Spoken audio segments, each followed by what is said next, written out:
Right.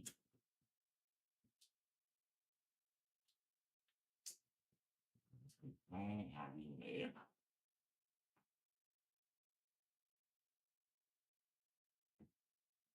All right. What's good, chat? Let's get on with it, man. All right, y'all. We finna get into some Blueface story, man. Let's dive deep into it. Let's go. I just sent India Love a DM, guys. Told her let's stream. You guys let her know if you want to.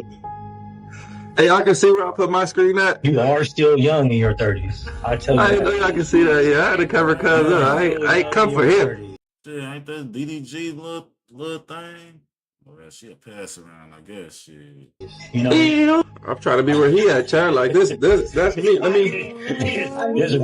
me right here. Yeah. So what up? Am I looking the right way? Oh no, she this way. What up, India? You feel me? I'm out here just yeah, so Stupid as hell. chilling. Feel me? How you doing though? Sad. Like, oh, you got people in your family too? Bad. I mean, yeah, so like your little braids and shit though. That shit fly. Shit. Like, let me get a photo. Oh shit. Get this nigga off camera, chat. We came from me.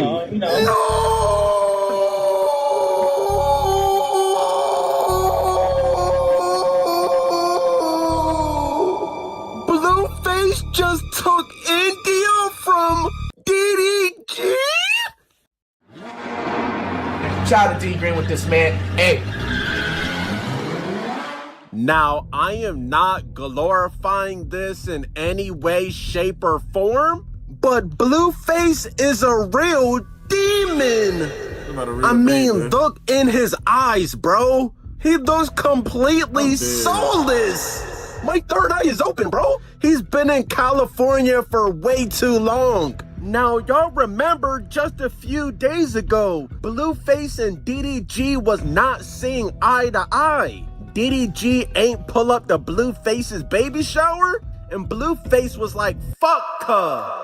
I hate to think that when I went to prison, you got Hollywood and shop Nah, DD, that's your brother for He real. ain't been acting like it lately. I invited him to the baby shower. You know how we gonna do it. We just gonna say fuck her. Nah, not DD. I guess Blueface said, okay, you're not pulling up to my baby shower? I'ma take your old bitch. Damn. No. Give it to me. Hey, that's probably what he was thinking. Like, you know what? Shit, fuck. I'm finna try to, you know what I'm saying, get his bitch. Fuck it.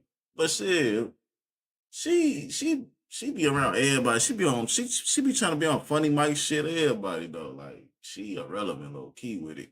Yeah, I wouldn't even stamp that. D Green. All right, bet. Brought to you by the man D Green. Why am I selling my dog D Green? Shout out to D Green, eh? Thank you. Y'all look crazy. Y'all niggas need to stretch. I'm not letting you get it off. Bro, Blueface was getting her stretched out and everything. Literally. Give it to me. And I know Blueface is a streamer now and India streams too, but what would y'all really even talk about? Nobody asked for a Blueface in India stream. Tell me one nigga that commented that and said they wanted that stream. They could probably do something though. You know what I'm saying? Like, you never know. They probably go high places with that shit. You know what I'm saying? Nobody. But shit. Why the fuck are these two collabing?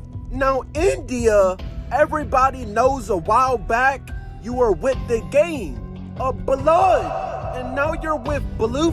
And that's another thing. Like she kind of with the bullshit, just like him in a sense. So they, you know what I'm saying? That's a good match though. Face a Crip, John Stockton. She with that shit.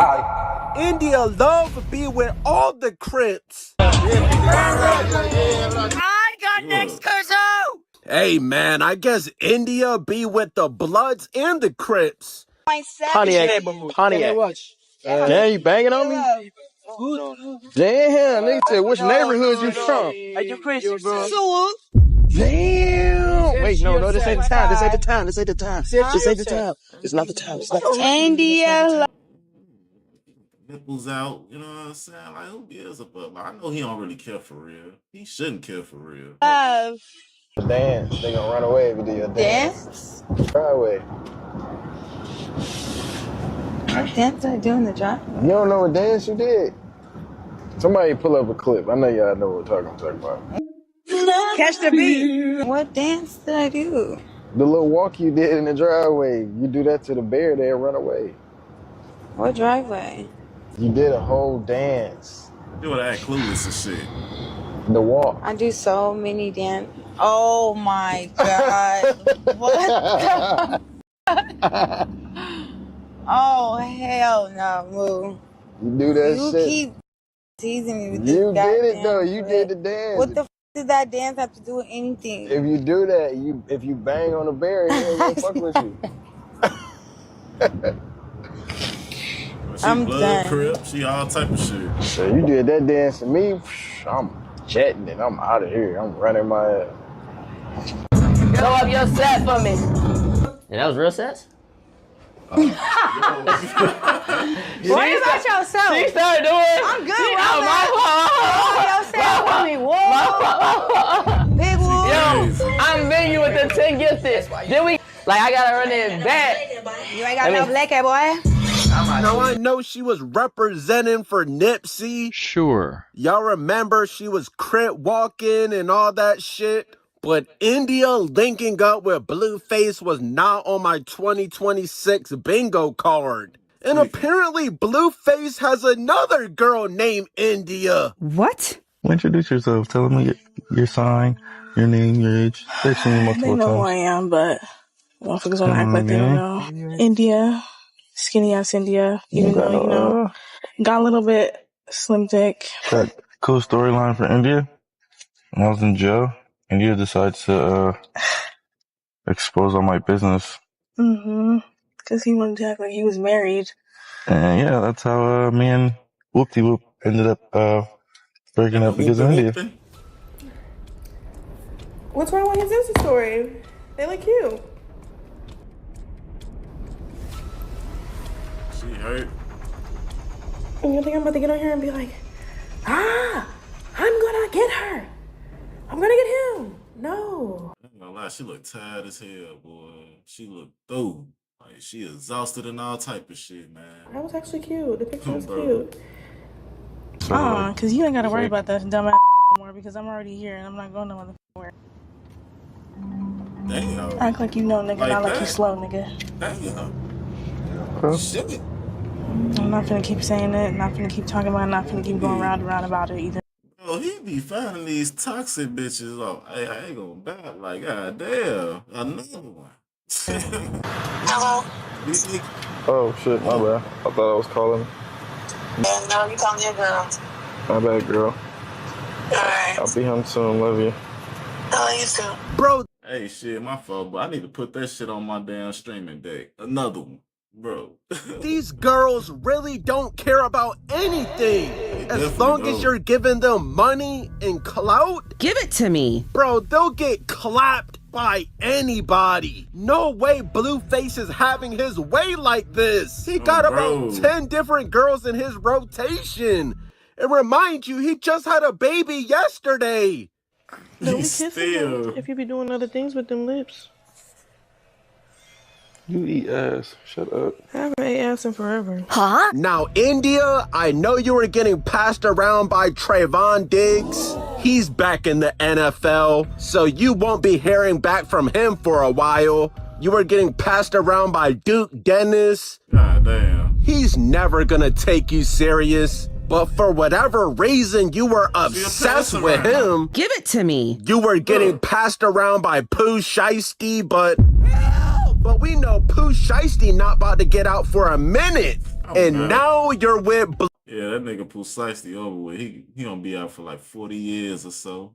Blueface. Come on. Yep, India Love, you finally lost me. At this point, you officially lost all my respect. I was trying to give you the benefit of the doubt, but you're with Blueface? Yeah. You're that salty that DDG didn't take you to streamer prom? You really ran to be under Blueface's arm? Like, god damn, Blueface? The nigga that looks like a Chipotle bag? How is Blueface still having his way? dead. How? Talking about Like, Chipotle look at this bag. fit. Blueface, what the fuck do you have on? Bro, what the fuck? That do not match. What Bro, he just said, fuck, I'm finna put the, you know what I'm saying, the new Jordans that came out a couple months back on, bro. I got the bedazzlers on my jeans, nigga. Got the Bad Bunny. Goddamn, nigga, polo shirt. Alright, he just threw some shit on for sure. Bro, niggas get money and just put anything on. You got on some 11s with, bro, I don't care how expensive this fit is. This is top 5 worst fits of 2026. Now, Blueface is a real demon, like I said. Not glorifying it, but that nigga Blueface would definitely crack India and not care about DDG's feelings.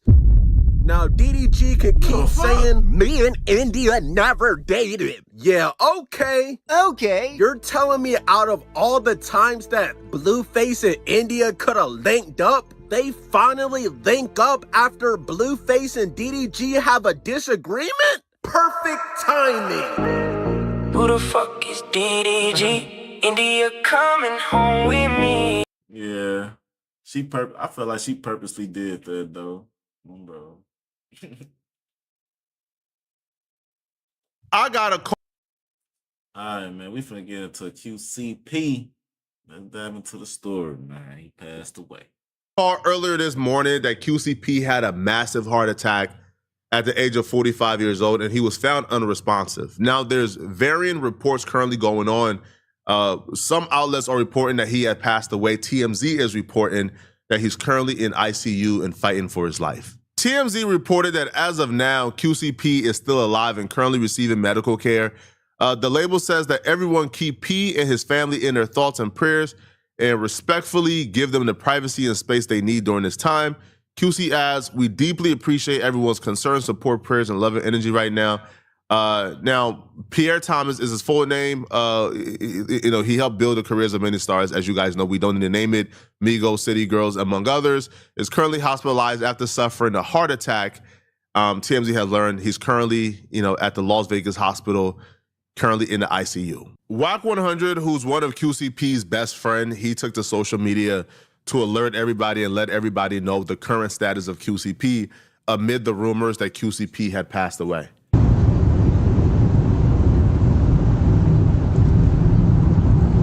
Yo, we got a lot of rumors out there. I guess it didn't got out. QCP had a situation.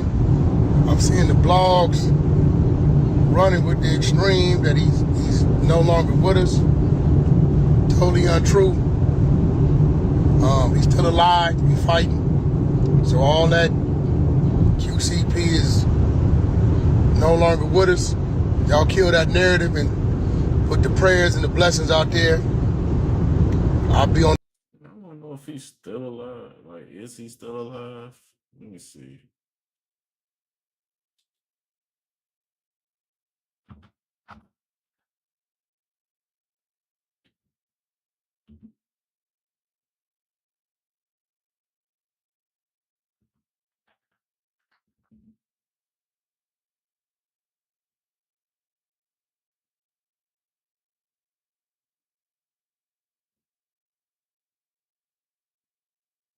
Oh, okay.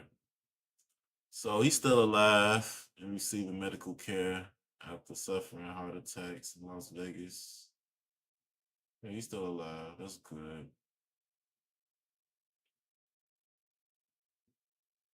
Nah, he ain't gone. He ain't checked out this mob. He ain't checked out this motherfucker. Oh, bro. On the side of him within an hour or so. But let's kill that narrative, man. Bruh stubborn as hell. Any life in him, he gonna fight. And he got life in him, so he fighting. So let's kill that narrative. He's still here. All right, holler at y'all a little later.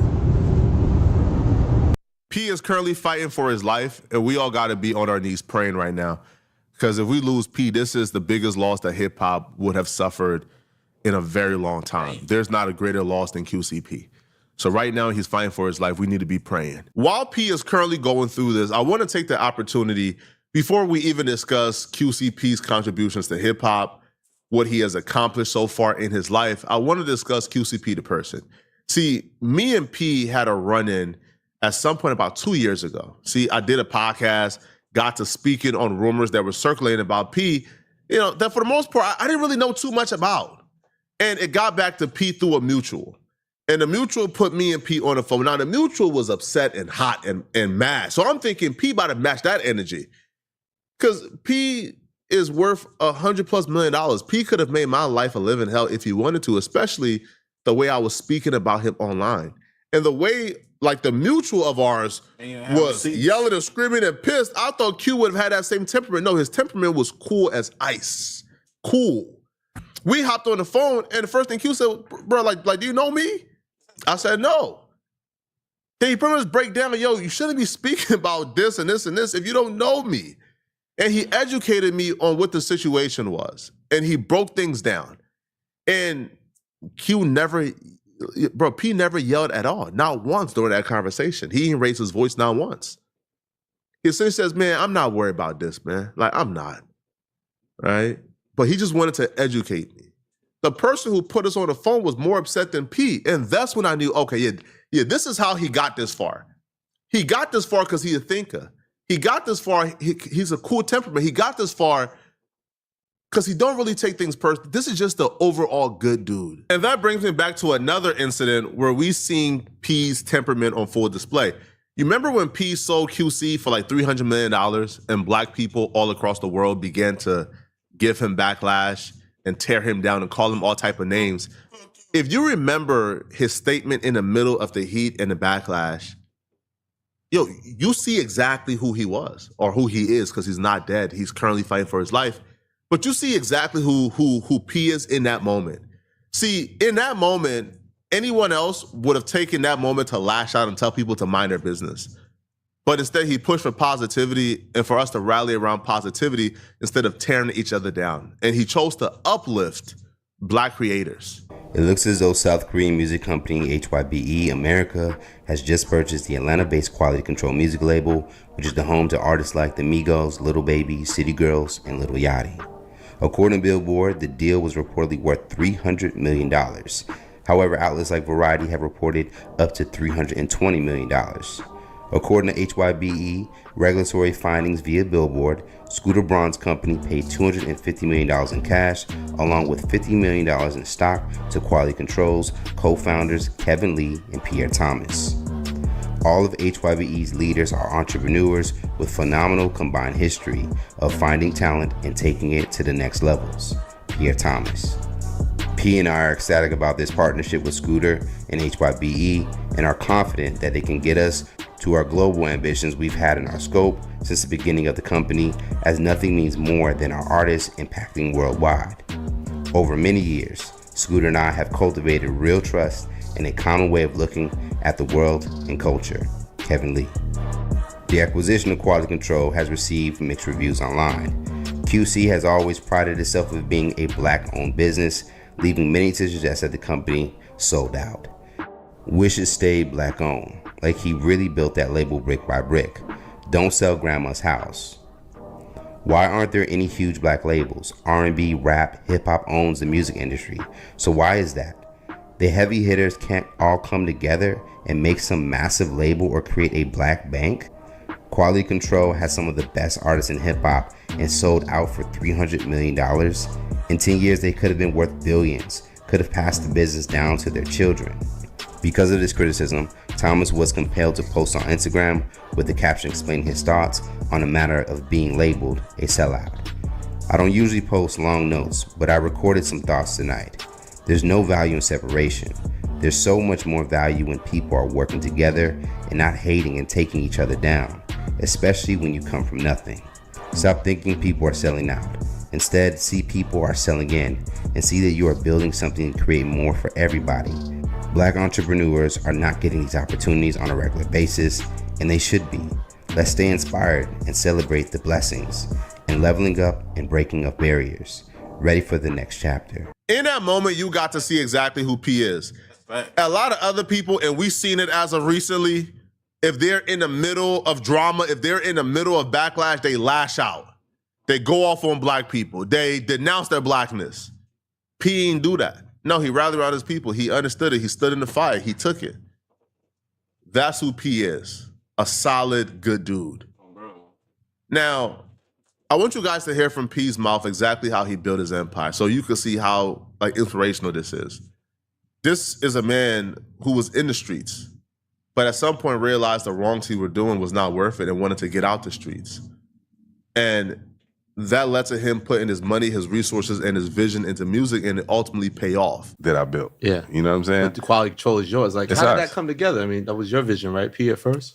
Yeah, I already had a label, and then Coach, I had sort of gave it up a little bit, but I had this studio, and I called Coach for some advice because, I was just watching how Coach moved, and everybody knew Coach in Atlanta from, the Pastor Troy and Young G's and Gucci. And Gucci, he's that's like my brother. That's your partner, so, yeah. you know what I'm saying? I sort of seen how I sort of got firsthand on how Coach operated and how he moved, you know what I'm saying? And I had reached out to him. And be honest, it was just a real conversation. I was like, Coach, man, help me get out of these streets. It was just simple as that, you know what I'm saying? Like, I got this studio, but I just need some help. I was just telling him, just come take the studio over and you can have it and just pay me money on it because I was really through with the rap I had done. Made some rookie mistakes, trying to, with my partner that I had before and some of the artists we was trying to develop. And, in this game, ain't nobody gonna really give you the information that you need. So if you out there making mistakes and blowing money and stuff, everybody's just trying to get money. Ain't nobody trying to, guide you into the right direction. So I felt like Coach was a solid dude. So I reached out to him and he, it was just simple as that, man, help me get out of these streets. I wanna do this. He was like, man, I got these artists that I'm managing, which was, the Migos. Yeah. And it was like, reach out to Gucci, because Gucci was going through his situation. Right. I mean, he used to talk every day from jail and holler at Gucci. Everything was good. And then I'll never forget, Coach was like, he's like, bro, you signed him and I'm gonna manage him, but I remember this was back in 2013, he was like, I'm gonna do this, but a manager can get cut out. Mm-hmm. And I guess that comes from some of his past experience. He was like, man, don't worry about it, we'll bust it down or however you want to do it. And we just been rocking there since. Even the name Quality Control is kind of like a definitive statement. Like, how did that come about? Just the name. man, I'm gonna tell you the real story behind that. Yeah, it's a real one. It's the first label was Dirty Dollar. Right. It was sort of like a street.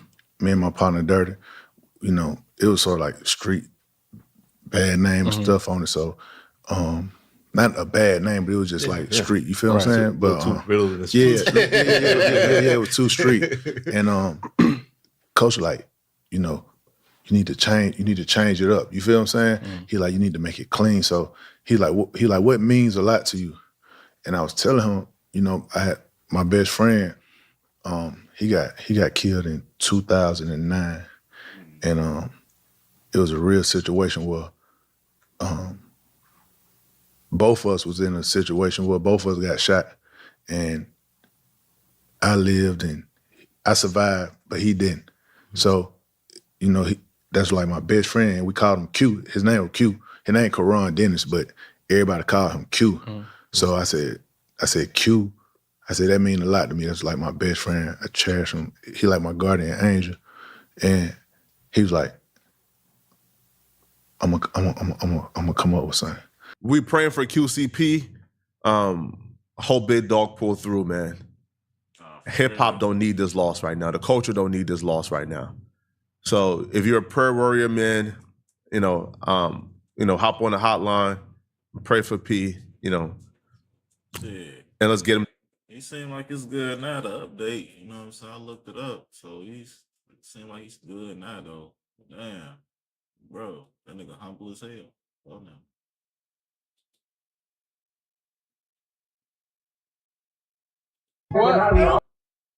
All right, man. We finna get it to DDG story, clapping Ruby Rose. If y'all know who that is, let's get into it, man. You finna find out who it is. Like was smiling like that. Ruby? Mama text me. Diddy's in the chat. Gosh. Diddy, don't be texting nothing on this boat.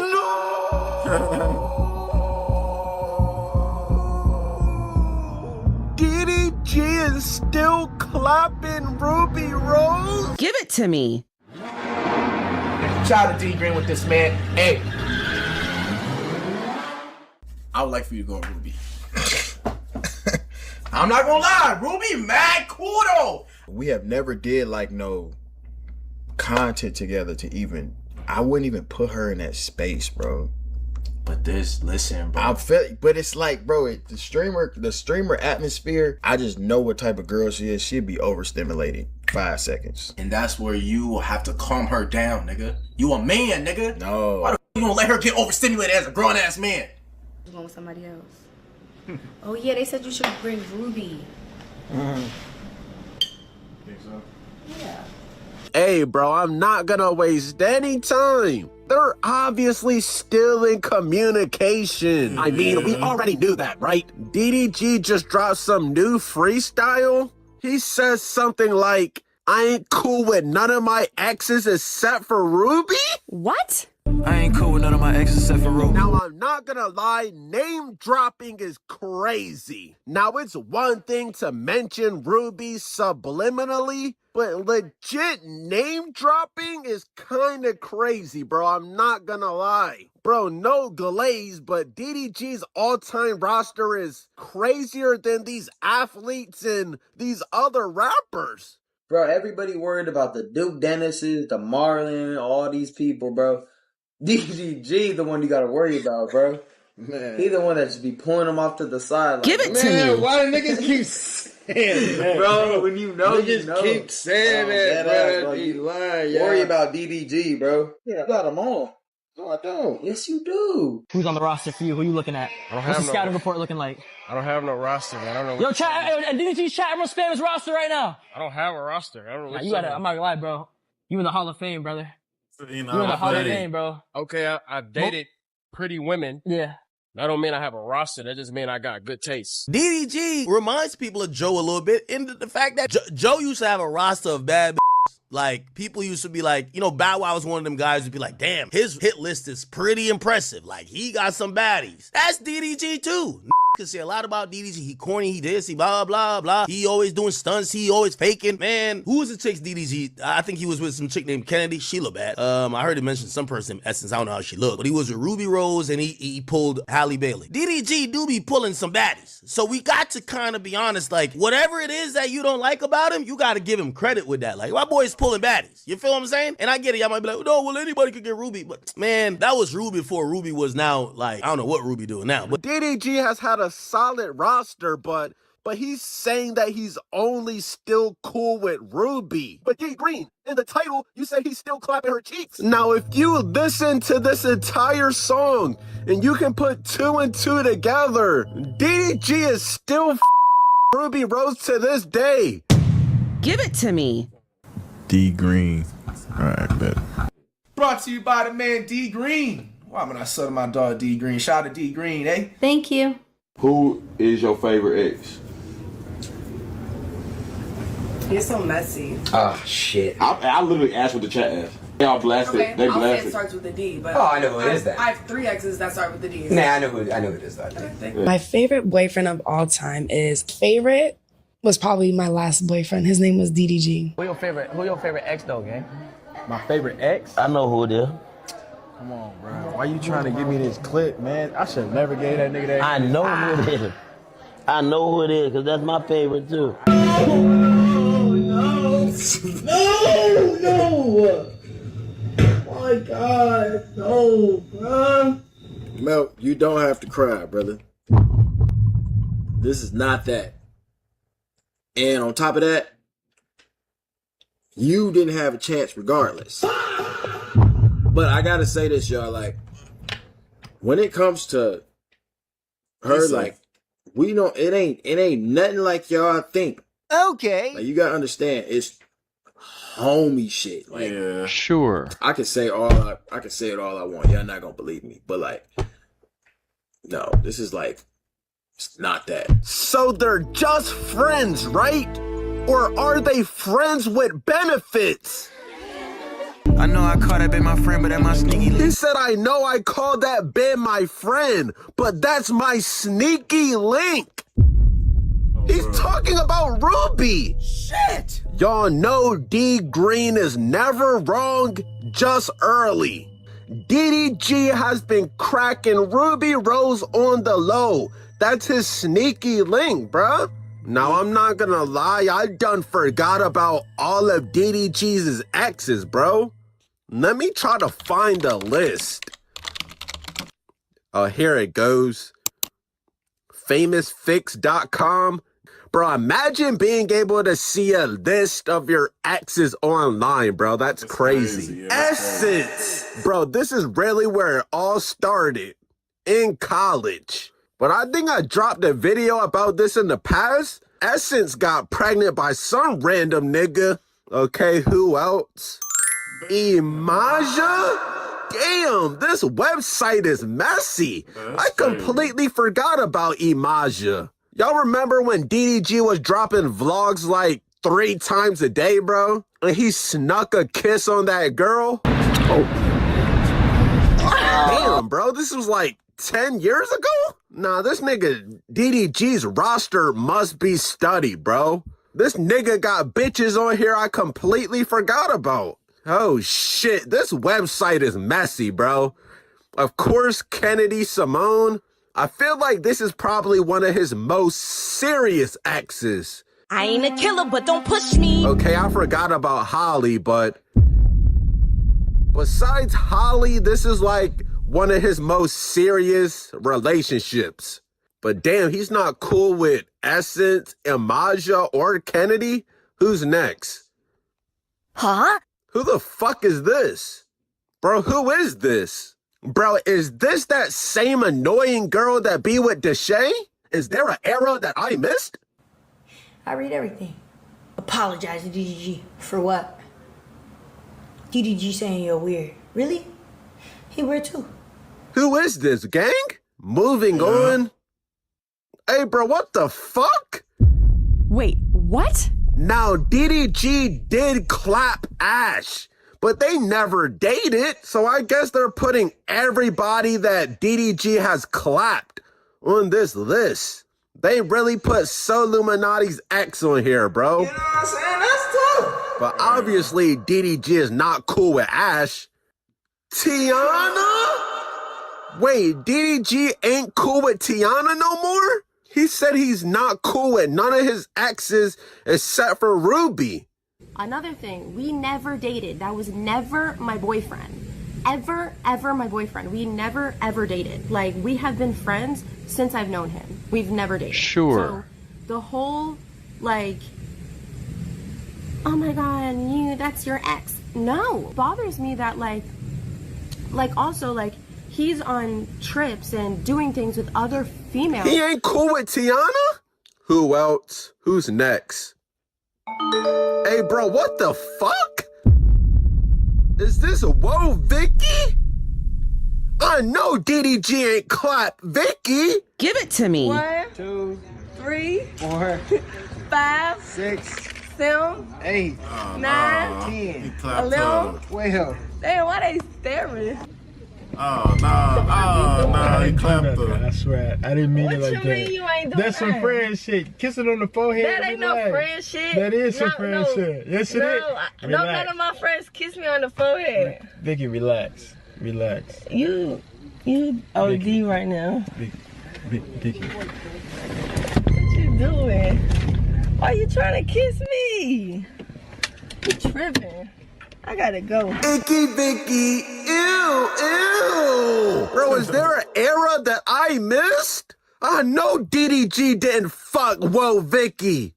I ain't gonna lie, bro. I'm gonna act like I just didn't see this.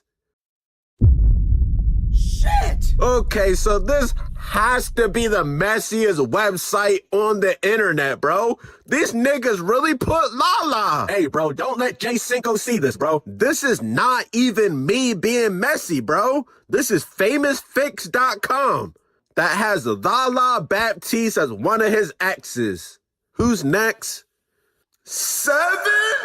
Hey, man, Famous Fix must know something we don't know about, bro. This nigga DDG did just take 7 to prom. Okay, who's next? What? Wait, what? Okay, Famous Fix, you lost me with this one, bro.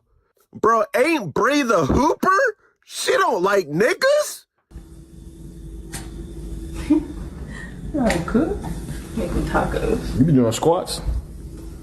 Do it look like I be doing squats? Damn, Johnny went. You point the camera down. Johnny! No, I didn't. No, I didn't. Johnny! Yeah, Johnny tripping. I don't even think she like niggas like that. She's probably low-key my cousin. I ain't even know her last name was Green. And of course, Ruby Rose. Apparently, this is the only ex DDG is cool with. Give it to me. And apparently, it's the only ex he's still fucking. And of course, the Little Mermaid. And you know DDG is not cool with the Little Mermaid. His words, not mine. Bro, I just seen a Little Mermaid at Disneyland or Disney World with Halo? And she had the nerve to bring her boyfriend? Man, this fucking DoorDash driver, she's allowed to pop out with Halo with another nigga? Bro, the Little Mermaid ain't got no motion. How are you at Disneyland or Disney World and you ain't got no crowd of fans? Shit! And you're literally a Disney princess. How is that even possible? How did Kai Cenat have more motion at Disney World than a literal Disney character? It's crazy. Oh my God. You know what's crazy though? I just don't understand how she's allowed to bring Halo on dates with a DoorDash driver, but I Yeah, she probably don't like all that attention though. promise you, if DDG would have brought Halo to Disneyland with Ruby Rose, she would probably try to get that nigga locked up, bruh. Police, freeze! But hey, man, not trying to be messy, but DDG definitely still be clapping Ruby Rose, bro. And to keep it 1,000, I don't blame him. Give it to me. The hell? Now, sure, Ruby Rose was just with, what's his name, Rashie Rice? But I've been told y'all I dropped a video about it. As soon as NFL season starts, he's passing her to the next nigga, John Stockton. And now it's DDG's turn again. Thank you. Oh, bro. Go to the gym, fuck that BBL. I don't know how I clicked on that. Since we talking about exes, okay, yeah, I got a few. Shit. They all pass around anyway, so it don't even matter though. Oh, this is for the seriously. Alright, man, we finna get into Christian rock. You know what I'm saying? Let's dive into it. Oh, bro. Unemployed at this point. Chrisean Rock has spent the last year telling everybody she has changed. She put down the drinking. She put down the abusive lifestyle that she was living. Found God. She's picked up motherhood. And she will no longer be the Chrisean Rock that got her famous. So we're going to do Bible studies, chat. I locked in, I consecrated, I fast, I prayed, I did it a lot. And for what it's worth, over here at the Unemployed News Network, we applaud change, right? We hate when we go into our favorite restaurant or favorite store and they have a sign that says, hey, we have no more pennies. We like change, but the problem is that she never really took accountability for the things that she did and the actions that she had that would probably lead to her down this path of destruction in the first place. We're talking about the fights, we're talking about the arrest, we're talking about the way she behaved while she was pregnant. Put it on the floor, ladies! Let's go. Ladies! One more time! And because you never really take full accountability and address those demons that have been chasing you, ultimately, after time has gone on, those things will come back to haunt you quick, fast, and in a hurry. Chrisean is now back on the internet having these public crash outs and is fighting in the streets.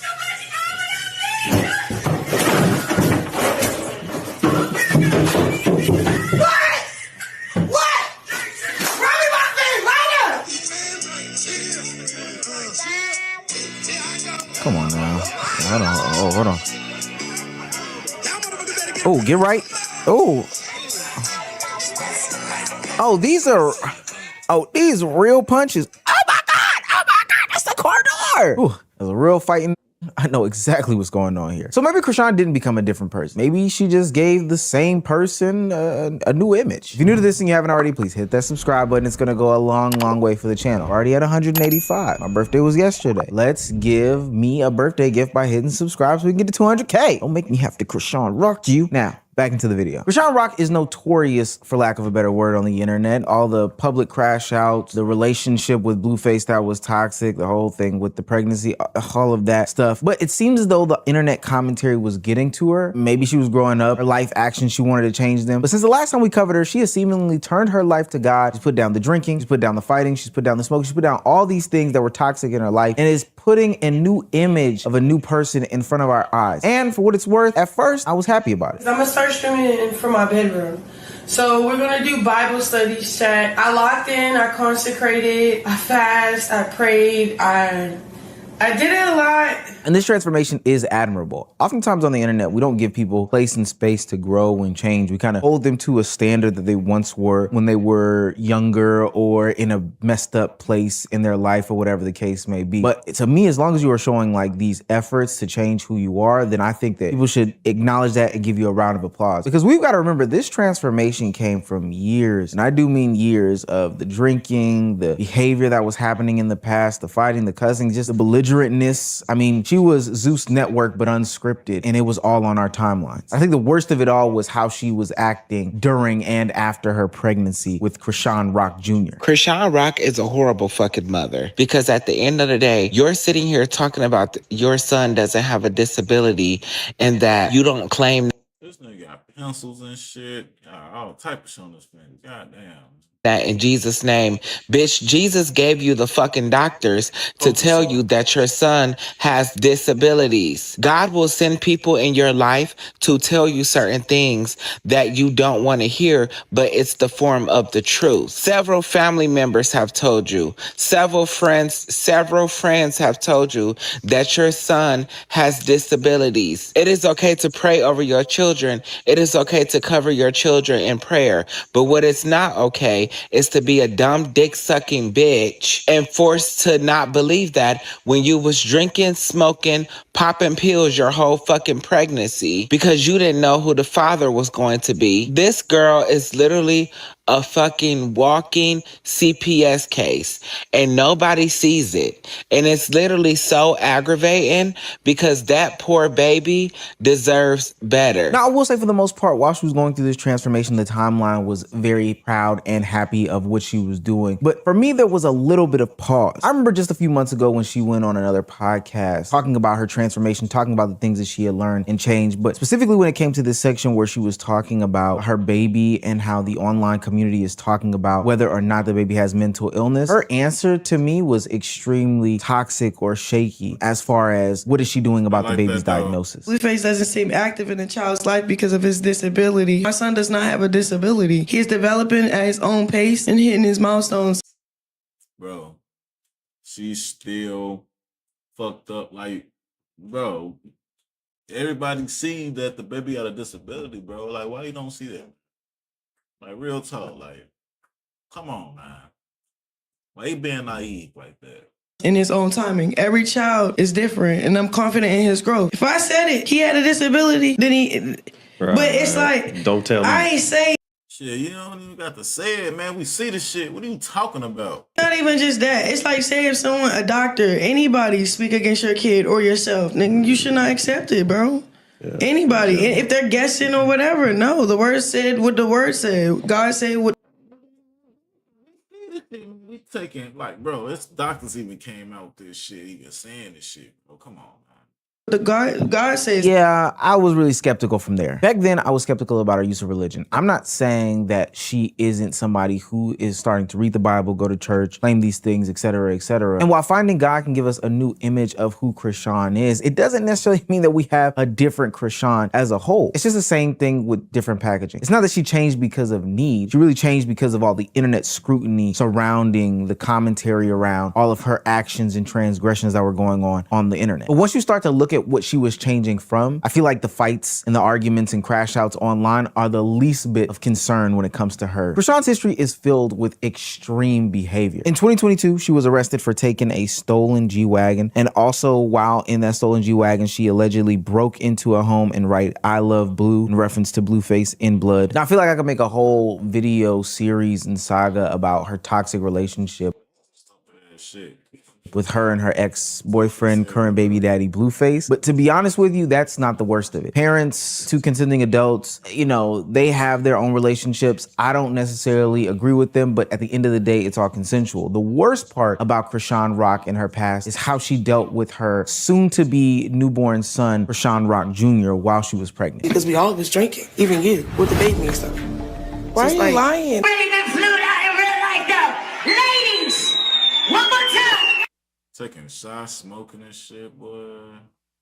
Look at Get yourself together. Where the bottle at? Oh my gosh. Drink it. She asked for another bottle. I'm just No, you can't have no liquor. Yes, I can. I can abort the child tomorrow. It won't Bro, she's pregnant. She want 2/5. What the fuck? hurt me. No, You shut the door you 'cause can't it's have no cold. fucking Tessa. liquor.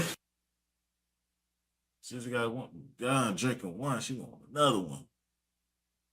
When they were here last time, him and Krishan was pregnant. Y'all were doing all that smoking and drinking here in the thing. That shit crazy, bro. This is Krishan Rock smoking and drinking and clubbing and doing all these wild things while she was pregnant. This will produce that same baby who earlier in the video she denied had any sorts of disabilities. Even though she was told by multiple doctors, social media is screaming at her about what's going on here, she remained in denial, saying that it was actually up to God. She took no accountability for the situation, saying that, hey, I'm gonna continue to Bro, what do you mean up to God? You did the shit. You caused it. Talking about up to God, bro. You delusional. That's some delusional ass shit, bro.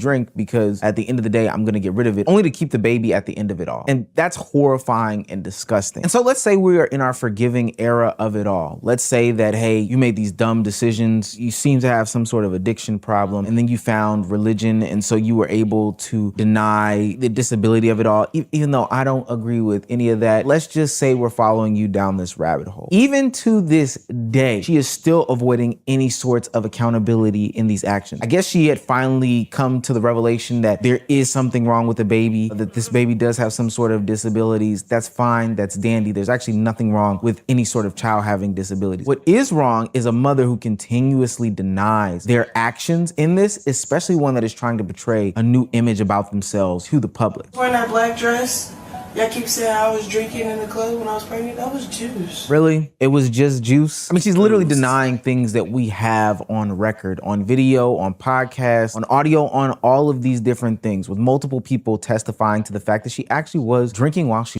So what about the smoking? Like, what you call that? Where that was fake? Like, get the fuck out of here. was pregnant. And this is why I and many others are starting to wake up the questioning about this newfound image that she has going around on the internet. Instead of saying that she made some sort of horrible decision and all she can do is learn to live with her actions and move forward with a baby that she can love and all these other things like that, she's still denying any sort of accountability for what she did. She does that by rewriting history about a situation that we saw in 1080p. She couldn't stop herself from smoking and drinking while pregnant. She did have the child, and this September he will be 3 years old. He still cannot walk or talk, and it seems like also has a hard time just sitting up on his own without assistance supporting him. It is heartbreaking. It is actually heartbreaking. And I don't know why what she's done isn't just full-blown child abuse. Like, I don't know how that's not just a crime. Like, it's all just right out there in the open. Like, it's not a secret. As if her actions weren't already bad, she then decides to refuse to take any sort of accountability. So I'm supposed to believe that you've changed in all of this? And then there's this murder case that's been looming over her head for a minute. For the longest time, the internet was under the impression that Blueface, famous rapper, was the baby daddy or is the baby daddy. There's something wrong with the child. Like, come on, man. of Krishan Rock Jr. But it turns out that that may not be the case at all. There was this boyfriend that she was dealing with around the time that she got pregnant, and she was dealing back and forth between Blueface. That's crazy. The baby look just like him too. That's crazy. Like, Boyfriend that she was dealing with around the time that she got pregnant, and she was dealing back and forth between Blueface and this guy. And right before he was supposed to take some court-ordered DNA test, he ends up dead. But the problem is that there's been some speculation that she has been involved with said ending of this man's life, even to the tune of the police coming up and questioning her about her involvement, her thoughts, her opinions and feelings. She took this meeting without some sort of a lawyer present, and during this time, she would give what would be motivation for why she would end this man's life. He is dead, bro. Y'all never asked me not one time how did I feel about it? Did it hurt me? Did it move me? At that point, I already stopped loving him. Not like that. When he died, I had no feelings in my body because it was like that person was trying to kill me before he left. He really was. He was trying to diminish my character, my image. He was trying to clout chase off my son that I love the most. Like, so that's killing you. That's killing you. Oh shit. He almost killed you off the earth. people be doing stuff and don't know what be actually the after effect. What? Now, for what it's worth, the police haven't named her to be some sort of suspect in this situation, but the internet is speculating about it, and there's a good amount of motive for her to do this exact thing, because ultimately he's bashing her name, and if the baby's not Blueface's, then that cuts off a whole section of her life that would continue to further the madness that ultimately does get her funded and paid very well. At some point, this stops looking like a bunch of random mistakes, and ultimately it looks like this pattern of behavior that's too hard to not like talk about and just brush it up against the wall and leave it for somebody else to sweep up. We can't do that anymore. Now you're probably asking yourself, Omar, it's almost like you're framing it as if she hasn't changed at all from her past behaviors. And that's kind of what I'm doing. For what it's worth, Krishan is not like a great person in this world. Granted, we can forgive a lot of things, but if you're not gonna hold yourself accountable or even continuously deny these actions, then ultimately, hey man, we gotta start calling the pot black, the kettle black. We gotta start calling a spade a spade. Krishan Rock has figured out the ultimate blueprint in this content creation game. She has figured out that you can be horrible and you can get paid for being horrible. The algorithm rewards the horribleness of it all. You know how much money he just made? He made 100K. I made like 60, but that was just from 2 days of hanging out with him. And I feel you, bro. Like, you know, like, okay, yeah, tighten up, da-da-da. Bro, I'm really just it's just business. It's just business. You feel me? I ain't even tripping. The worse she behaves, the more attention she gets. The more attention she gets, the more content that can be put out there. The more content that's put out there, the more dollar signs she sees. Every fight becomes something that's a spectacle. It gets clipped, it gets circulated. And we know how the content creation economy goes. So the reality is, what incentive does she have to change? At the end of the day, she's still going to benefit financially from being the same exact person. Hell, I'd even argue that the change doesn't bring the dollars and cents. It doesn't even bring the commentary videos or the reactions from people. She's getting the rewards of being a bad mother in real time because social media dictates that that's what it's supposed to happen. After years of doing That's fucking crazy. She get paid for just being an asshole, being a bad mother. That's fucked up, man. this, Krishan knows that That's being a crazy, disaster bro. is profitable. And that's what makes this whole rebrand that she has going on very much so unbelievable. While she's saying that she's changing every other stream, she keeps doing the behavior that is having people call her the bad mother or a crash out or a nuisance or all these other things. Because ultimately, she's getting the dollars for it. And so maybe this is just simply who Krishan is, and the dollars are coming in and they're rewarding her for being her. For what it's worth, Krishan can find God, she can stop drinking. Shit, I think the internet made her that way, bro. She can get baptized. She can tell everybody that she's changed until she's blue in the face. But that doesn't matter if the behavior ultimately stays the same, especially when she's refusing to acknowledge the things that she's did in real time. I don't know how she can sit there and lie to us and say that it's juice when there's video evidence of her drinking straight from a Don Julio bottle. And that's really the problem with Krishan Rock, is that every time she's introduced this new version of herself, the behaviors dictate that she is the same old, same old. So maybe she genuinely does want to change, but the actions aren't lining up with those things. Oh, it's why you got right back with Blueface trying to play the whole parenthood mother gimmick of it all. Hey, I'm getting the family back together. But later on that same night, you were in the streets throwing bows with his baby mama. I don't know. At this point, it's not a phase. It's literally just who you are. Tatum just accused Nolan while parents. When they do that shit, though, I don't want to give my intake, goddammit. Well, fuck it. All right, man. We finna get into Officer Tatum, the Nolan Wells situation, man. That's some fucked up shit. because he working for those peoples. Let's dive deep to the story. Of some really crazy stuff, things that nobody should ever utter out their mouth about grieving parents. But Tatum feels like he has the authority to do this. I can't even prepare you for the absolute nonsense you're about to hear from Tatum. So I'm gonna give you guys a few quotes just so you know exactly what you're getting yourself into. Here are a couple of quotes from the next 10 minutes you're about to hear. How come they get to stay home from work to grieve their son, but Ashley Cole, Warren's mama, can't stay home from work? How come y'all giving them money to stay home and grieve, but y'all not giving Warren money? I don't even think they want justice for their son. I think they want the money.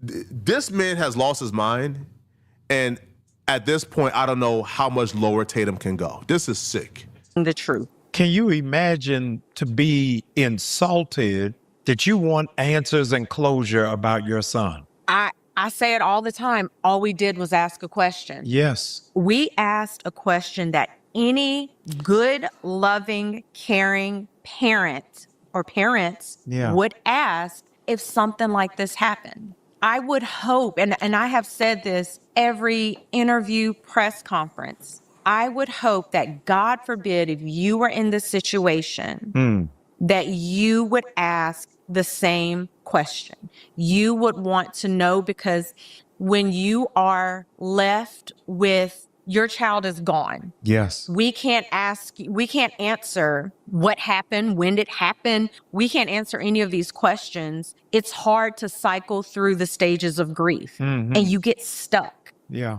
And so, I mean, that's all we did was ask a question. And I have, really just tried to mentally, but you can't mentally prepare yourself for any of this, because at the end of the day, and I've said it before, we didn't ask for this. Yeah, shock and awe. We did not ask to lose our child. We have not asked for people. Let me say this. We have not begged, because that's another thing. We have not begged anyone to donate to the GoFundMe. What we have said is that if you can, great. Thank you. We appreciate it, because what people don't understand is situations like this, there's so much that comes with it. Elmore and I have not been to work since early July. Yeah. That first week, we've not been to work. And I'm going to be honest with you, the profession that I have sometimes is emotionally heavy. Yeah. So now I have to kind of sit within myself and be like, okay, are we really ready for this? Are we ready to go back to that life? Which, by the way, is completely normal. You probably can't tell by Tatum's face as they're talking, but parents take time off when they lose a kid. That's not new. That's not new at all. And especially for a case like this publicized with this much publicity, their jobs probably don't want them back at this time. It'll be too much of a distraction. Yo, with this case, your ass ain't gonna party. You ain't gonna be focused at work. You gonna be too busy thinking about what's going on. Shit. And the amount of publicity this case is currently receiving, they're out chasing justice for their son. They probably don't have time to go back to work. I relate to Christine so much when she says, my job as a nurse is emotionally taxing. I don't know if I'm prepared for that right now after losing my son. See? And the reason why I relate to that, I lost my best friend back in October of last year. He was murdered. And his sister is a nurse. She couldn't go back to the hospital after his death. Losing him in the hospital, she just couldn't go back to the hospital. It was traumatizing for her. It took extensive therapy for her to be able to go back to the hospital and resume her duties as a nurse. So I relate so much to what she's saying, and she's not lying. I've experienced it firsthand that she's telling the truth. It's hard to watch this interview and not feel this gut wrench in your stomach. It's hard to watch this interview and not feel absolute sadness and empathy for these people. But Tatum ain't us, bruh. Tatum have completely dehumanized these people. In his head, these people are monsters. And the commentary you're about to hear from Tatum absolutely reflects his real opinions of these people. Now let's talk this through. As a woman whose son has died, I understand that you may not be able to go back to work. It's been over a month now. Are you saying to us that you're utilizing the GoFundMe money to maintain your lifestyle while you're not working? Is that what you're saying? Why is Mr. Elmore not at work? It's been over a month now. That's fine. You're grieving your family. I get it. This is nothing short of harassment and weirdo behavior. What the fuck is he talking about, man? Nigga, shut the fuck up. Like, bro, you know, you for those peoples, goddammit. I'm trying to tell you, like, bruh, this nigga working for those peoples. Do the homework. You know what I'm saying? I got it on, you know what I'm saying, my last load. That nigga work for the peoples. You already led with the accusation, so you leading with the accusation already crosses off the that's fine, as if they need your permission to take off time to grieve their son. The father not working because the father is obviously going all around the country campaigning for justice for his son. You deserve to grieve in the way in which you think is the honest way to do it. All right, let's move over to the other side of the family. Does Miss Ashley Cole get to take off work because her son is being accused of murder? What does that have to do with Nolan Wells and his family and people choosing her son still here, motherfucker? To give them money because they empathize with them grieving their son? To the point where 5 people have been arrested for trying to kill them or threatening to kill them. She goes to work every day. Does Warren Hudson, does Jax, does Morgan, now they're accusing that kid Bart, do they get to go back to college? Hey, my fault for stopping the video. So you mean to tell me, nigga, Officer Tatum, if your kid get killed and shit, you go back to work the very next day? Just like, fuck it. That's my son, but shit, I gotta go to work. I'm going to work. Like, you ain't gonna, like, still be devastated, like, just traumatized by the shit. Like, you used to talk to your son every day, boy, take your ass to work, take your ass to school and all that type of stuff. All that shit changed. You can't even do that no more. It's like, but you telling me you'll go to work, function like nothing happened? That's what you telling me. Is like, what's going on, nigga? Your ass tweaking. You work for the goddamn peoples, nigga. I'm on to you, motherfucker. I'm fucking on to you. I know what you be. I know what you're doing, nigga. Or get to sit out of college because they're being accused of murdering their own friend until the investigation's over. You don't want to know what we think. If it was up to us, they wouldn't be able to leave Ocean Springs until this investigation is over with. That little college football career is on hold until this investigation is over with. So certainly you don't want our answers. But I hope you're not comparing parents losing their son that they gave birth to homies losing their friend they left on an island who ended up dead on that same island they left him. I just don't understand where you're going here, Tatum. They don't have this is what bothers me. They don't have the luxury of doing that. Tristan don't have the luxury of just saying his side of it, given what he believed happened, explaining that he was the person on the video arguing it wasn't Nolan. He don't get a chance to say, because of my friend died and I want to mourn, or my friend died and I'm being accused of killing him, I get to take time off. I don't get it.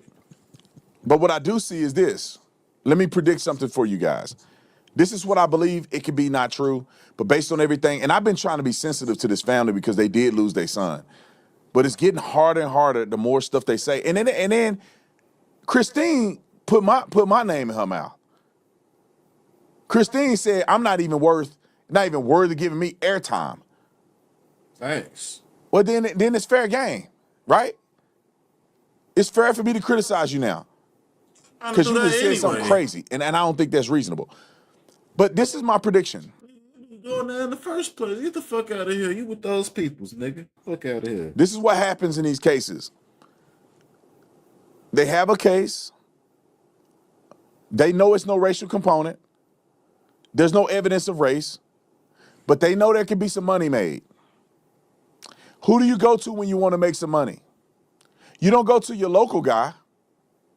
This didn't happen across the country. This happened in Mississippi. You don't go to an attorney in Mississippi. You don't go to a representative there in your locale. You go to Benjamin Crump. Get a national figure involved. Immediately you raise $700,000 on a GoFundMe. Tatum is truly a clown, bro. Tatum is the only person in the history of Earth who is criticizing and critiquing somebody for hiring the best possible attorney. Imagine if that's the standard. Hey, if you hire an attorney who's not in your small town, then you are guilty. Then you're suspicious. Fucking Hey, weirdo. if you catch a case and you hire a power attorney from New York or somewhere, then you guilty because that's suspicious. That's sketchy. Mind you, Tatum don't apply that logic to Warren being represented by Donald Trump's attorney. Why didn't Warren hire somebody from the small town of Ocean Springs? Where's the critique? He got Donald Trump's attorney. Yeah, they went and got Benjamin Crump because Benjamin Crump is the best civil rights attorney. Either one of you on why you want the DOJ to get involved. Well, from the beginning,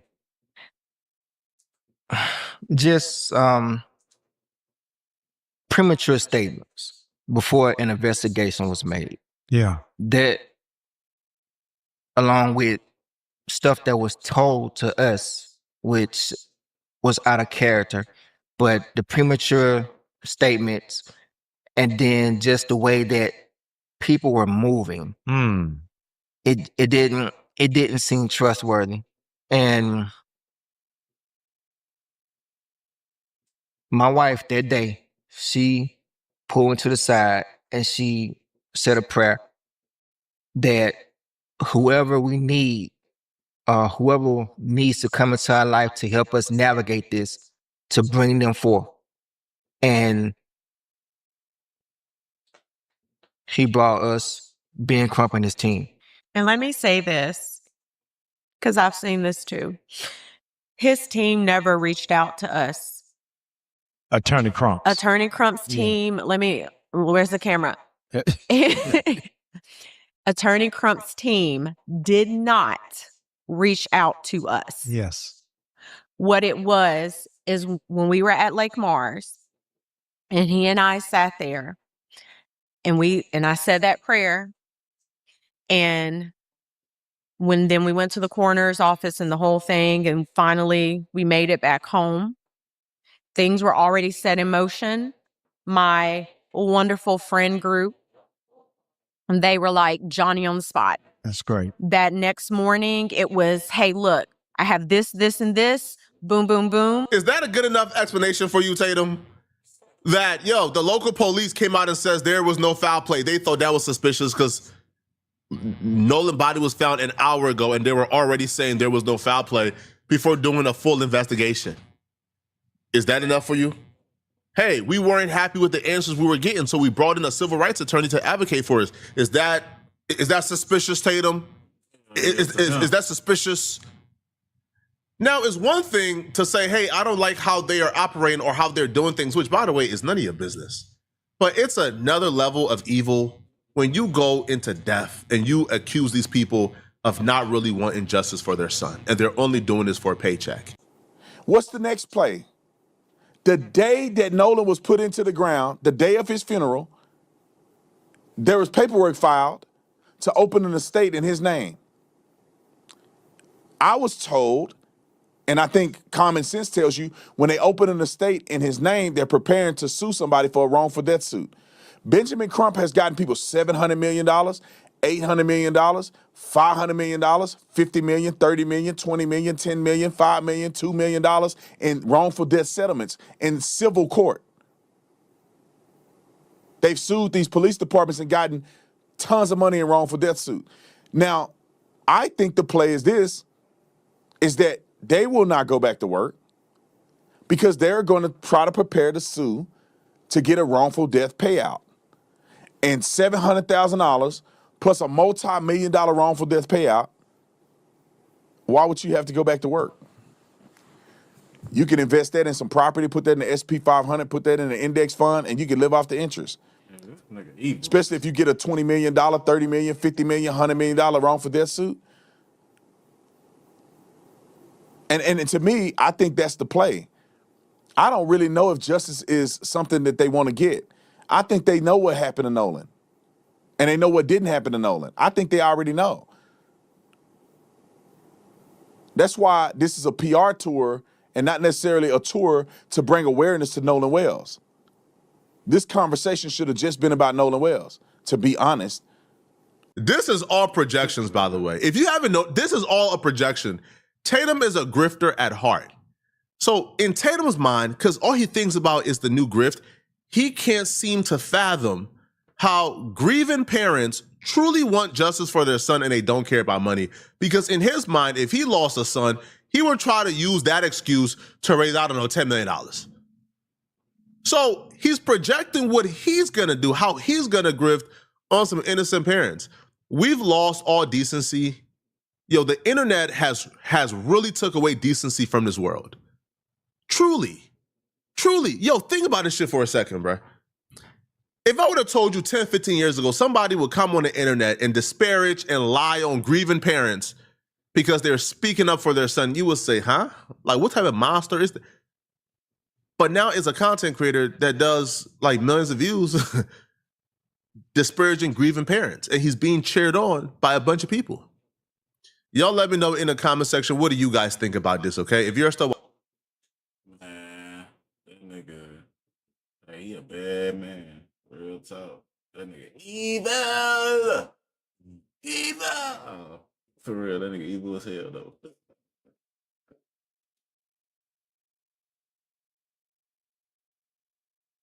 With a couple of the biggest streamers. All right, y'all, we finna get into this story about this streamer, man. Let's dive deep with what happened, though. Let's go. Decided they were going to raid this small streamer. It instantly became the biggest moment of his life. But just as quick as the raid happened, his whole life got flipped, turned upside down in a blink of an eye. Stable Ronaldo raided me? Oh my God. He just raided me. I promise you he just raided me. Look. What do you mean? I just got raided with 10,000 people. Mama, you see there's 10. If it was 10 million people, Damn. I tell you to get off. I'm getting off, but it's... I'm trying to turn up, bro. I just got raided by Ronaldo, Marlon. Can I stay on for like 5 minutes? All my life, I've never had this much viewers. Bro, I don't even know what to do, bro. I'm shaking, bro. This is... Now, as a real content creator, I understand this exact situation. You're on your grind, you're on your hustle, and it makes you break a couple of household rules in order to continue your journey. Maybe you leave the dishes in the sink, maybe you don't take the trash out, maybe you're a little bit loud at night while you're recording or streaming. But in a small moment that most of us would have understood, because hell, we've seen streamers get kicked out before for being loud and rowdy in their parents' home, breaking different rules, exposed what would ultimately end up being the worst, and I do mean worst, mother in streaming. Lacey, Marlon, Speed, Kai. Why is she doing it, bro? Focus it says she gonna turn on the fire alarm. Damn. Oh my What the hell wrong with her? What's the purpose of her? Bro, is you that bored? Like, what? You ain't getting no dick? Like, what's going on, man? Like, why is you fucking with him, man? He ain't doing nothing wrong, man. He getting views, goddamn. If my son was doing that shit, I'm like, you dirty ass motherfucker fucking with him, man. Come on, man. Damn. Come on. Out of my room, my house. And what should have been this small streamer Nitro Camden's biggest moment. I'm trying to disrespect, though. That's his mother, but damn, man. She just made me mad, though. That's some bullshit, though. Like, how you gonna come, like, turn on the fire alarm and then, like, do all that bullshit to him, though? Like, that's how you know she ain't got no man, bro.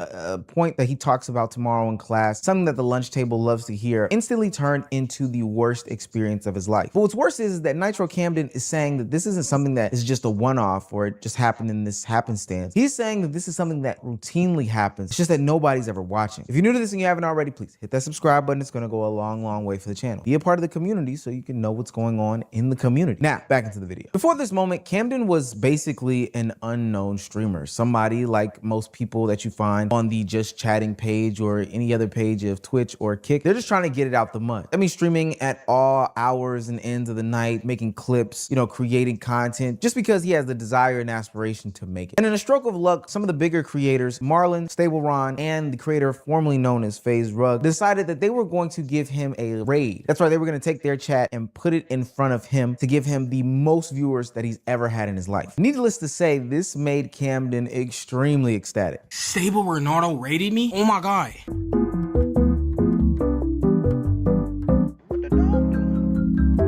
But just as that smile came to his face, it was quickly replaced with a straight one. His mother walked in, and as somebody who has seen things like this before, I can already tell that this has been an ongoing problem and that this was going to be something bigger than what we could have even expected. She claims that this is the last straw. He needs to get offline, disconnect, and leave her house. Look, what do you mean? I just got raided with 10,000 people. Mama, you see, there's 10,000. If it was 10 million people, if I tell you to get off. I'm getting off, but it's... Now, I think if the clip stopped right there, we would be having a different conversation today. People would be giving a little bit of grace for the mom. People would be giving grace for Camden. They would be saying, hey, you know what? It does seem late. This is a school night. Sounds like there are siblings in the background. Maybe being the loudest possible isn't necessarily the best thing. And then also, it seems like they had a conversation before. And look, I'm looking at the time, bro. It's motherfucking 7 a.m., bro. necessarily the best thing. Look at that. That motherfucker say 7, chat. You said 7 o'clock or 09, one of them bitches. Bro. And then also it seems like they had a conversation before. And then they would also be saying, hey, calling your son a failure is just, that's disgusting. You better hope that when he fails, look, I open my door. That bitch say 6:30, 6:27 or 37. God damn, we got 3 more hours to go. Come on, man. She on some bullshit, chat. Wow.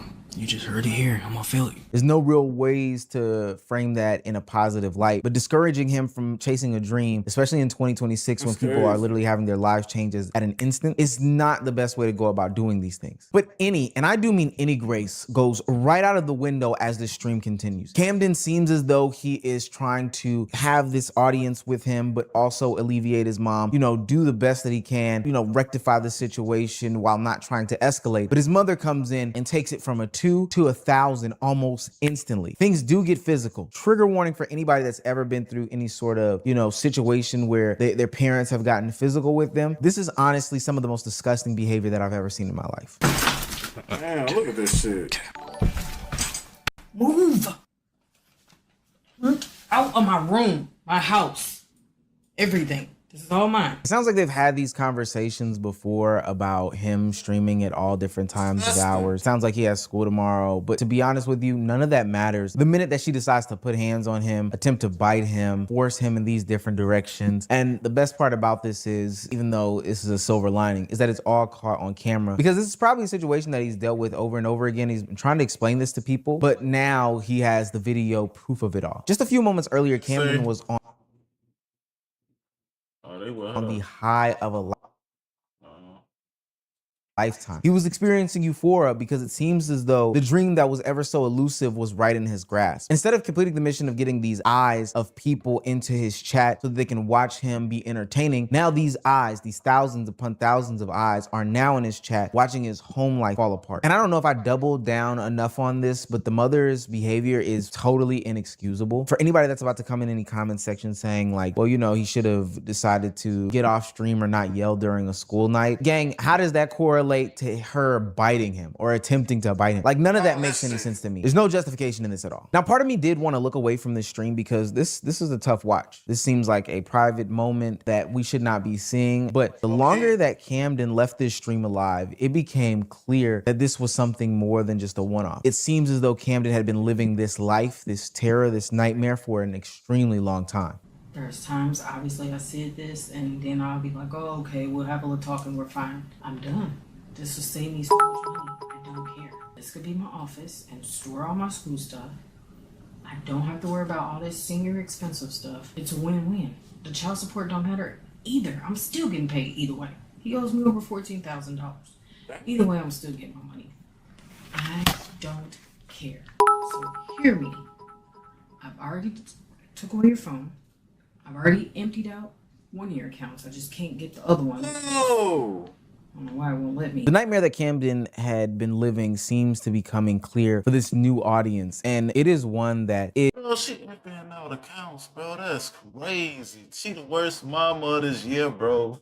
Oh, is God. Sparking greater conversation, but right now it's just the most disgusting thing in the world. She says that she's emptying his bank accounts and is going to put him to the curb, which to me is like very spiteful. Sure, kick him out because he's 18 now, you don't want to deal with these things, etc., etc. But how is he supposed to survive if there's a way that he's generating some sort of money? Maybe even if you gave him the said money, put it to the side, at least leave him with that money so that he can be safe and secure. Look, this is a heightened moment, but at the same time, there still has to be some mother left in there. It's just hard to even talk about, to be quite honest with you. But as the stream goes on, the nightmare gets worse. At some point, the mother does leave the room and Camden describes the reality of his situation that nobody up until this point has been able to see because he's been such a small streamer for so long. She has cameras, bro. I don't know if y'all can see, it's literally right here. If y'all can. Camera in your room. You can't see that? What the fuck? Gang, are you dead ass gang? That's her camera?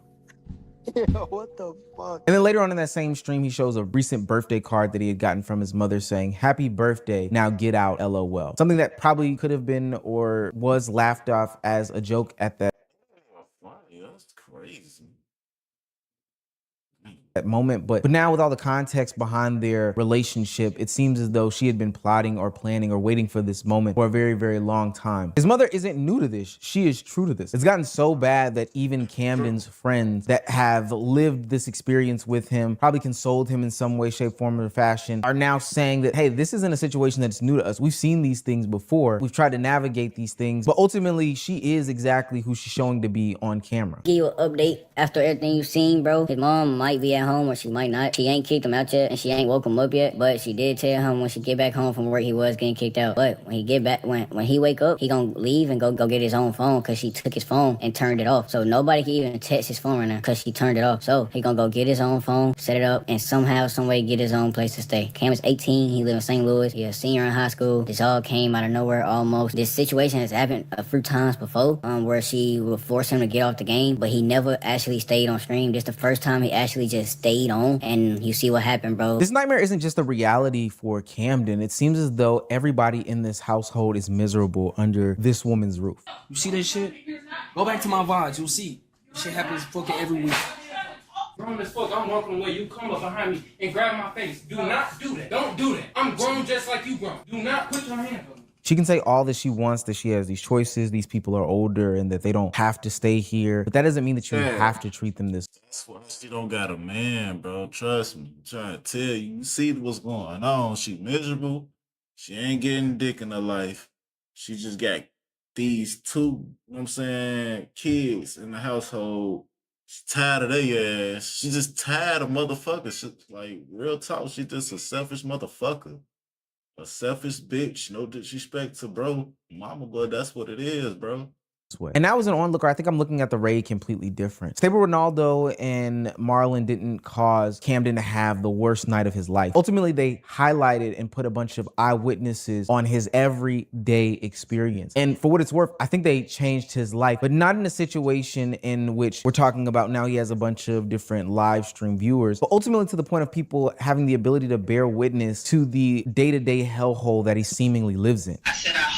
You might as well move the screen share too. Wolf Omega with the Pete Dirty with the Shark with the sub.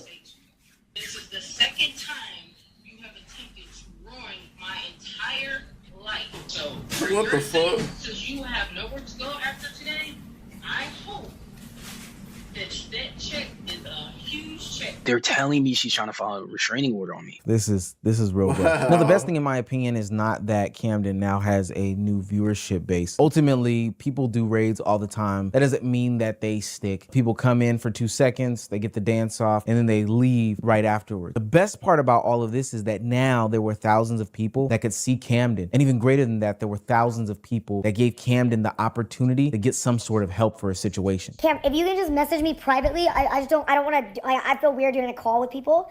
So Okay. message me privately, and I want to figure out some stuff with your money situation so I can make sure I can try to send you the money on Cash App or something so you can get a hotel or whatever. I needed to get in contact with you so I can do that because I don't want to send you some subs and then you're stuck. You know what I mean? And the subs are going to your mom and she has your account. I don't want to do that. So. Yes, ma'am. Thank you again, Senator. I appreciate everybody. This is the thing about the streaming community. People are extremely close-knit, people are generous, and when they see somebody in need that is going through especially a tumultuous time mixed with probably something that they've experienced, a parent not wanting them to fulfill this dream, then ultimately that tugs on their heartstrings and the communities at large get activated. Streamer Senna is one of the people that does reach out to him to aid and assist him in getting to a much better and safer situation by tackling the financials of it all. She ultimately sends him about $15,000 to help him get out of the situation that he's currently in. Oh my fucking gosh, why did she do that? Why did she do that? Did not have to do that. My life, you deserve this shit, Cam. Don't let a nigga tell you different, gang. On my life, you deserve this shit, boy. And it's not just Senna who is a part of spreading awareness and making sure that Camden is in a right situation. Duke and Davis decided to hop on stream and talk about his situation, shed light on what he's got going on, funnel some of the audience there, and send him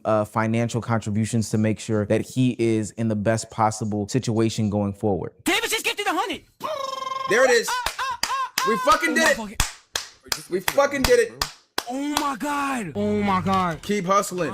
I was listening to you. You got this. His whole family bots, bro. They don't understand, bro. This the problem, gang. They don't understand how much this shit can change your life. And I'm sure there's more to come. By the time this video drops, there will probably be more streamers that are talking about this situation, more content creators, commentary channels, etc., etc. And I'm gonna keep it a buck, bro. There's like a whole legion of parents that didn't want to be parents, that had kids, and that hate their kids. And y'all are spawning like demons, my nigga. Y'all are destroying these guys, man. And they think the shit they was dealing with is normal. This shit is not normal, bro. This is not what a loving household looks like. You can't claim to love somebody and treat them like this. That's just facts. I wouldn't be surprised if Kai Cenat, iShowSpeed, hell, even Mr. Beast come to this young man's aid. As it stands right now, he did get into a new living space. I'm back. Yes, I can smile now. I can smile now.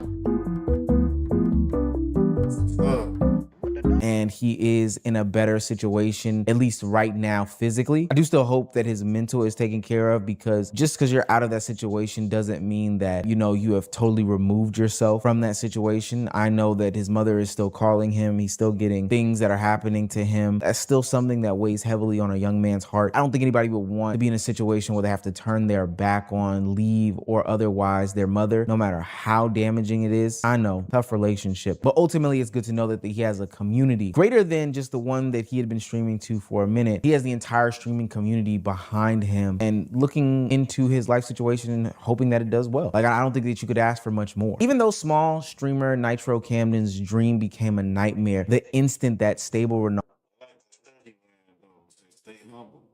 Stay humble, bro.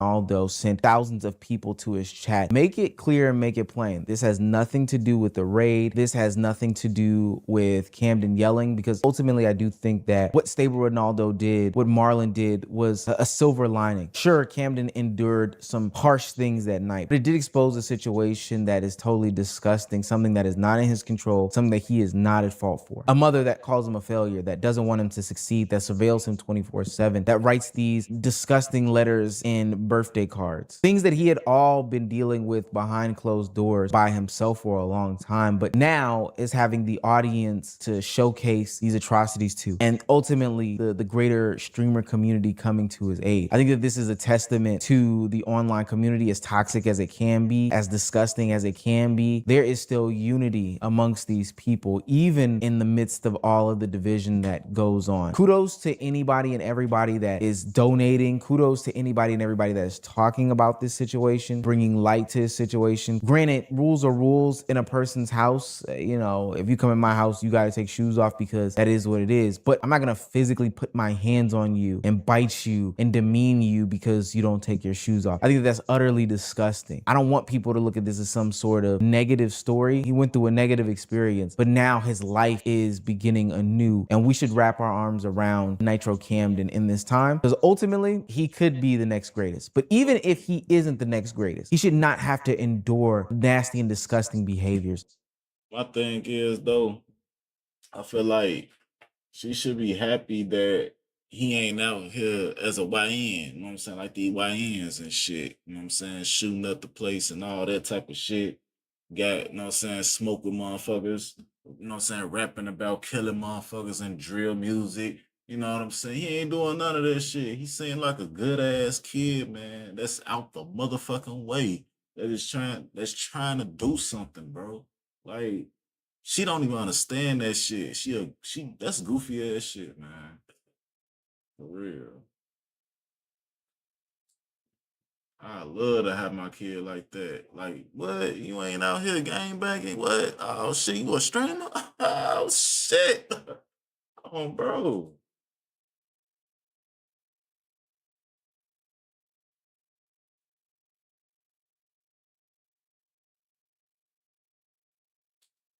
Nobody wins when the family feels. Alright, man, we finna get into this story of this rapper robbing his mother, man. This shit is crazy as hell, bro. We got deep into it.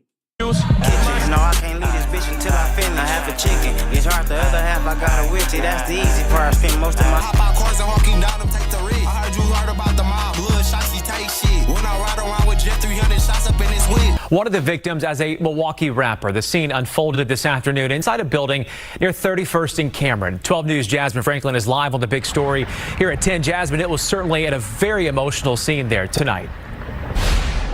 Exactly, Blake. People at the scene were screaming and crying for several hours this afternoon. Family members identifying the victim killed as a Milwaukee rapper who goes by the name Funny Money. His family tells me he was on his way to the studio to record new music when his life was cut short. My little brother, I just called and talked to him yesterday, bro. 2 people found shot and killed inside a building. One victim identified by loved ones as a Milwaukee rapper who goes by Funny Money. My brother was a funny person. He a rapper. The situation that happened, I don't even know. I'm like a wave, you know. I don't ride the wave, I am the wave. I like to just coast the ocean, you know what I mean? When I feel like going up 10 feet, I'm gonna jump up 10 feet, you feel me? And that also, everything I do, I like to be genuine and organic, you feel? I don't like to force nothing, you know what I mean? In certain situations, depending on what it is, it just gotta feel more organic and genuine. I don't want it to be like, yeah, I was just on some chill shit for the most part, you know. Fam, let's be real. You can have the purest intentions in the world, but as we all know, everybody doesn't think the same. So you might think everybody around you is going to respect your name, respect your call, respect your game. But unfortunately, sometimes the people who move like that seem to be the ones who get X'd out first. 2 Milwaukee rappers unfortunately lost their lives inside a studio, and the person allegedly responsible might ultimately have a self-defense argument. He didn't stay at the scene, but he was arrested shortly after. Now here's where this story get interesting. Authorities didn't publicly release his identity at first, but now, after doing some digging, we have a name. And let's just say, one of the victims and the alleged shooter appear to have ties to the same circle, which instantly raises the question everybody is going to ask. Was this some type of backdoor situation? Now, since this happened within the last 72 hours, one of the biggest headlines surrounding this story has been that the tragedy happened just 3 months after one of Milwaukee's most known artists got signed, who happens to be a victim in this case. And yeah, that might make the headline bigger, but honestly, when you think about what happened, that part becomes irrelevant, because these are real people. Somebody's sons, father, brothers, friends, and loved ones. You already got people online mocking their deaths like it's entertainment. Meanwhile, the mother of one of the rappers everybody has been talking about spoke publicly just 24 hours during her son's balloon release. For anybody here who don't know, we went to Funny Money's mama. That was my baby. And everybody who know me know how I feel on my baby. Chanel, don't let it or not. This is hard for me. I'm trying my best to get it together. And all I want to say is, I deeply appreciate all the love, all the support. This showed me just how much love my son really did have in this city, because he loved the shit out of this city. And he let every motherfucking body know. And for this to happen to him like that, it's fucked up, but we see this too much. And not only him, get shit away from me, come on now. Not only him, but his little guy too. Let's not forget about him, because he was there too. And this same shit happened to him. I don't know his family, I don't know his mom, dad, whoever. But I'm sending my condolences to that family, just as well as I'm receiving it for mine. I thank y'all. I know my son looking down and he see who showed up for him, and he feel that love just like we do. And that's all I gotta say. Y'all can release those balloons. Long live white brother!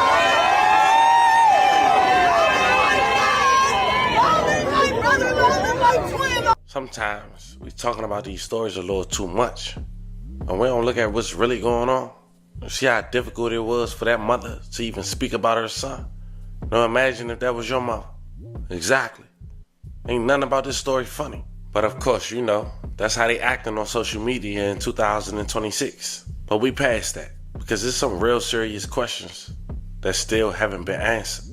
Like, why did authorities make an arrest but refuse to release the suspect's name? And it's been 72 hours. I deliberately waited. Why hasn't the motive been made public? Why has there been so little follow-up from authorities after 2 people lost their lives? Most importantly, what actually happened inside that studio that could turn a double shooting into a possible self-defense case? Those questions are exactly why I waited 3 days before touching this story. Because once you start looking beyond the headlines and digging into what's already publicly available, this story starts looking a lot different.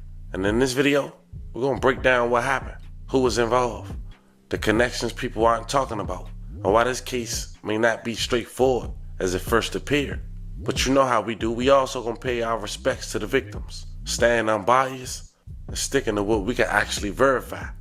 And remember, this isn't just about rappers, music, or internet headlines. These are 3 families who could be affected for generations because of what happened during one bad evening.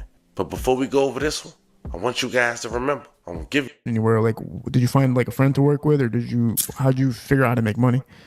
To be honest, I went street entrepreneur. I really hustled, you know what I mean? You know, I ain't really, it was a self-employed hustle, you feel me? Yeah. So I ain't turned to nobody, I ain't, you know what I mean? How did you learn the street entrepreneurship? I mean, on some real, my whole life, I've been in it, you feel me? Like, I've been around it, like, truthfully, you know, it ain't nothing to really, shed too much attention or light on, but you know, it's made me who I am today, you know what I mean? But every house that my grandmother had probably was a dope house. Yeah. You know what I mean? So I got accustomed and used to seeing users snorting, smoking, you know what I mean? Whatever. I'm playing remote control cars in the living room. That's what's going on, you feel me? I'm accustomed to it. So you grew up around it, so you know how to facilitate once it came time for you to start your own entrepreneurship. Exactly. You know, by buying, you know, by buying weed, you know, we all graduate. It started from weed, then it got to the big drugs, you feel me? But you know, we all tend to know what gram weigh and ounces and half ounces and quarter ounces, you know what I mean? So it comes secondhand nature. As you're progressing in that life, did you ever get caught up, or was it like smooth sailing in the beginning, like just to figure it all out? To be honest, you know, when you at that age, I call it like bait. You know what I mean? You ain't established. You ain't at no high status yet. You know what I mean? You starting. So I caught my first case at 15. Damn, son. You know, I say bait because, you know, you might have a smoker or something that might run off and catch a case, and you who on the list for them to set up, you feel me? Yeah. They ain't gonna set up the one they favorite, the top one, the new dude, you know what I mean? Or the young dude, I don't know. So I was under that kind of, you know what I mean? So I caught that first case, and then it was a wrap. Like, I went cool sailing for about 10 years before I see another case. Yeah, so you stayed away from it. You learned from that. So, damn, 10 years. I learned from getting caught. Yeah. But you stayed in the game, though. Yeah, I stayed in the game for a little bit longer. Man. Fam, that was Funny $, Smoney. Born Quentin Williams, a rising star in Milwaukee's rap scene, known for his punchline and groovy beats. That woman that we just saw speak about her son during that balloon release, that was his mother. Less than 24 hours ago, he was one of 2, as we mentioned, who was gunned down in the studio. Now, before we go over those details, let's talk about Funny Smoney and also the other victim in this story.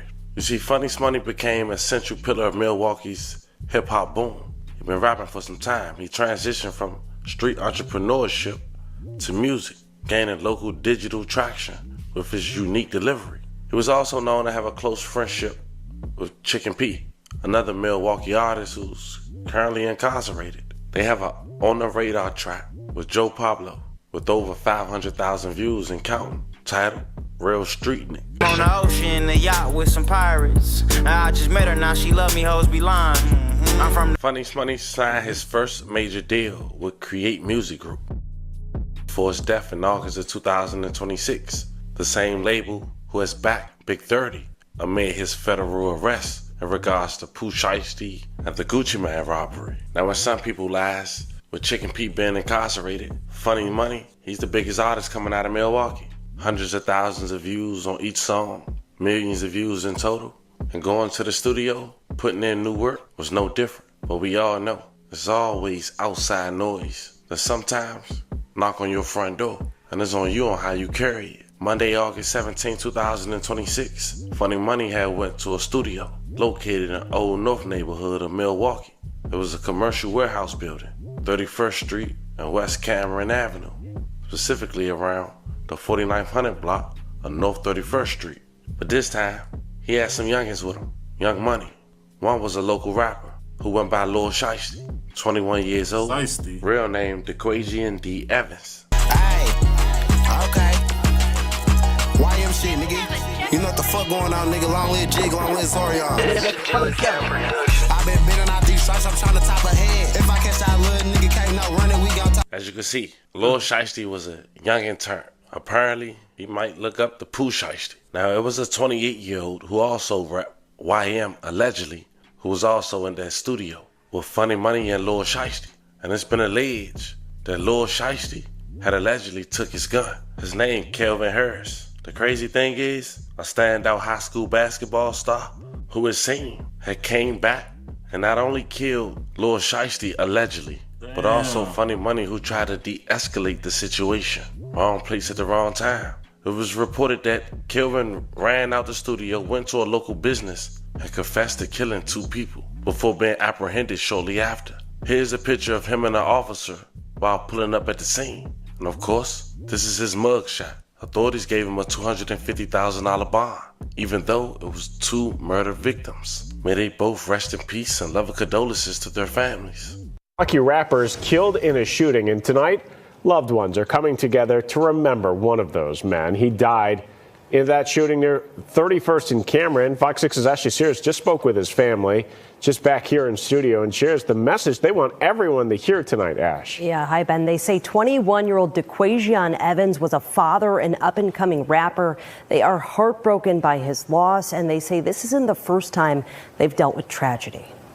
We ask that you comfort us, oh God. Near 24th and Fond du Lac, loved ones come together in grief. Father God, wrap your arms around us. They remember a life taken suddenly Monday afternoon. I've been wearing his jackets to feel like he's close to me. Police were called to 31st and Cameron around 3:40. They found 21-year-old DeQuajian Evans and 33-year-old Quentin Williams dead from gunshot wounds. A 28-year-old was arrested. I've been listening to his songs ever since.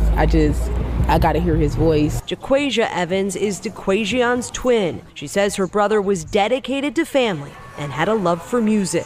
He was a rapper and he was very family oriented. He got 3 kids that he loved dearly. Loved ones say the 21-year-old was an up-and-coming rapper, better known as Lil Shiesty, who was at the recording studio with his mentor and friend, Funny Money, when they were killed. We need to change our focus. We need to change our mindsets if we want to live. Family says this isn't their first time grieving a loved one lost to gun violence. In our family, the last couple of years, this has been a repeated cycle. Our younger generation is passing on. They are praying that cycle ends and vigils like this don't have to continue. Long live Shiesty!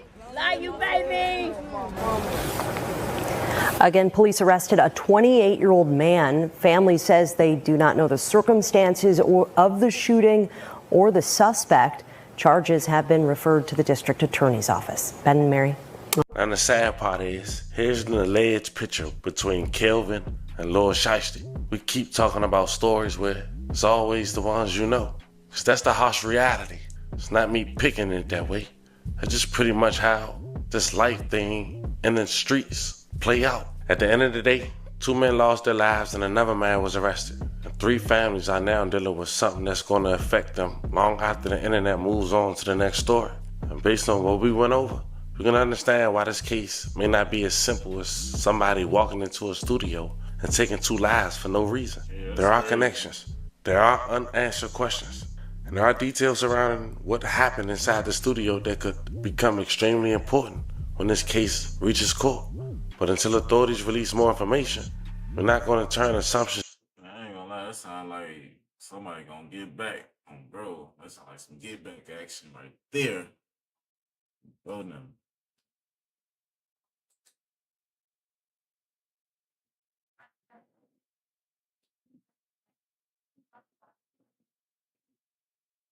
The most interesting thing about this. All right, y'all. We finna get into some Diddy, man. Let's get into it, man. Let's dive deep into the story. This Tupac murder trial is Diddy, which is odd to say because Keefe D is the one that's on trial. But just seeing like how the police is asking about Diddy, they're working day and night to implement Diddy within this case, bringing Diddy name up at every chance. It's very odd because Diddy is not on trial, but Diddy name has damn near came up more than Suge Knight's name have came up. And Suge Knight was actually present when the shots rang off. Now, the reason why that's interesting, and you know that you need to pay attention to that, and that there's an angle coming down the pipeline, the feds are involved, is because when Gene Deal, Diddy's bodyguard, did an interview with Laura Coates with CNN, Gene Deal stated that the real answers behind Tupac's murder is being held in sealed documents that only the feds got. Are you ever going to learn the full truth here, given that people would rather not speak about this? Well, I believe that the full truth holds with FBI investigators. The full truth holds with documents and certain things that has been sealed, and that the full truth holds with people who was actually there. This is a state case. Why would the feds or the FBI have sealed documents in regards to this case that they are not releasing? What information do the feds got about this case that the state police don't have? What are they concealing? What are they holding back? What are they using the information they're holding back for? And I think Diddy is the answer. See, Gene Deal will go on Art of the Dialogue. Shout out to Art.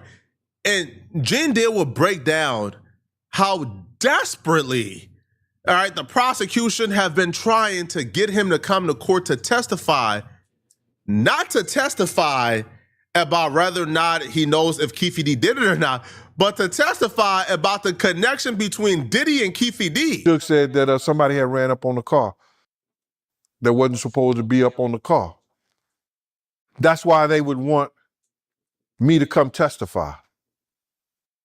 Because they want to put an association with Keefe D and Diddy.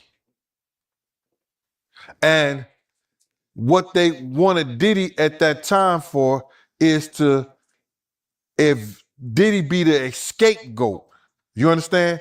Diddy would be the scapegoat or why there was such thing called the East Coast, West Coast War. Because if he had Tupac killed, if he put up the money for Tupac to be killed, then it's easier for them to say the gangbangers, and it's easier for them to say that somebody associated with Death Row killed Biggie. You understand what I'm saying? So now we got to keep this going. So we got to use Keefe D and his association with Diddy, Papa Diddy Pop. Diddy's actual involvement in this, like Keefe D and Tupac murder, it actually extends far beyond the night that Tupac was actually killed. If you guys remember, Tupac attacked Orlando Anderson at the MGM or in a hotel because Orlando Anderson robbed one of the homies that Pac was with a few days prior. And you know why Orlando Anderson and the rest of them robbed Tupac's homies for his death row chain? You know why? Because apparently Diddy put a bounty out on a death row chain. Wow. That if you snatch a death row chain, you get $5,000. So Diddy was actually the reason why Tupac even had the fight with Orlando Anderson, which led to Orlando Anderson and Keefe D going back and murdering Tupac. Now, if you're Gene Deal, you don't believe right, that Keefe D or Orlando Anderson acted alone. You don't believe it at all. You actually believe that this is a much bigger conspiracy, and we'll get into that shortly. But they're asking Gene Ditto to come and testify to build a Diddy connection because they're looking to get Diddy, which is why the feds would even be involved. Now, obviously, we know like the FBI initially got involved because I guess the LAPD or rumors were going around the LAPD or, you know, the Las Vegas PD may have been involved. So the FBI stepped in to conduct an independent investigation. But they wouldn't have any proprietary information that they are currently keeping a secret and sealed that the state prosecutors wouldn't be able to use. If they're keeping something sealed, that means they're keeping it to use it for future proceedings. Brother Love, Puff, whatever his name is, we got to keep their association going along with each other. So that's why he was saying that they wanted Diddy. Because Ms. Wallace had that $400 million lawsuit against the LAPD. So they wanted to implicate Diddy in that whole stuff with Keefe D so they can get out of that whole situation of that lawsuit. They want me to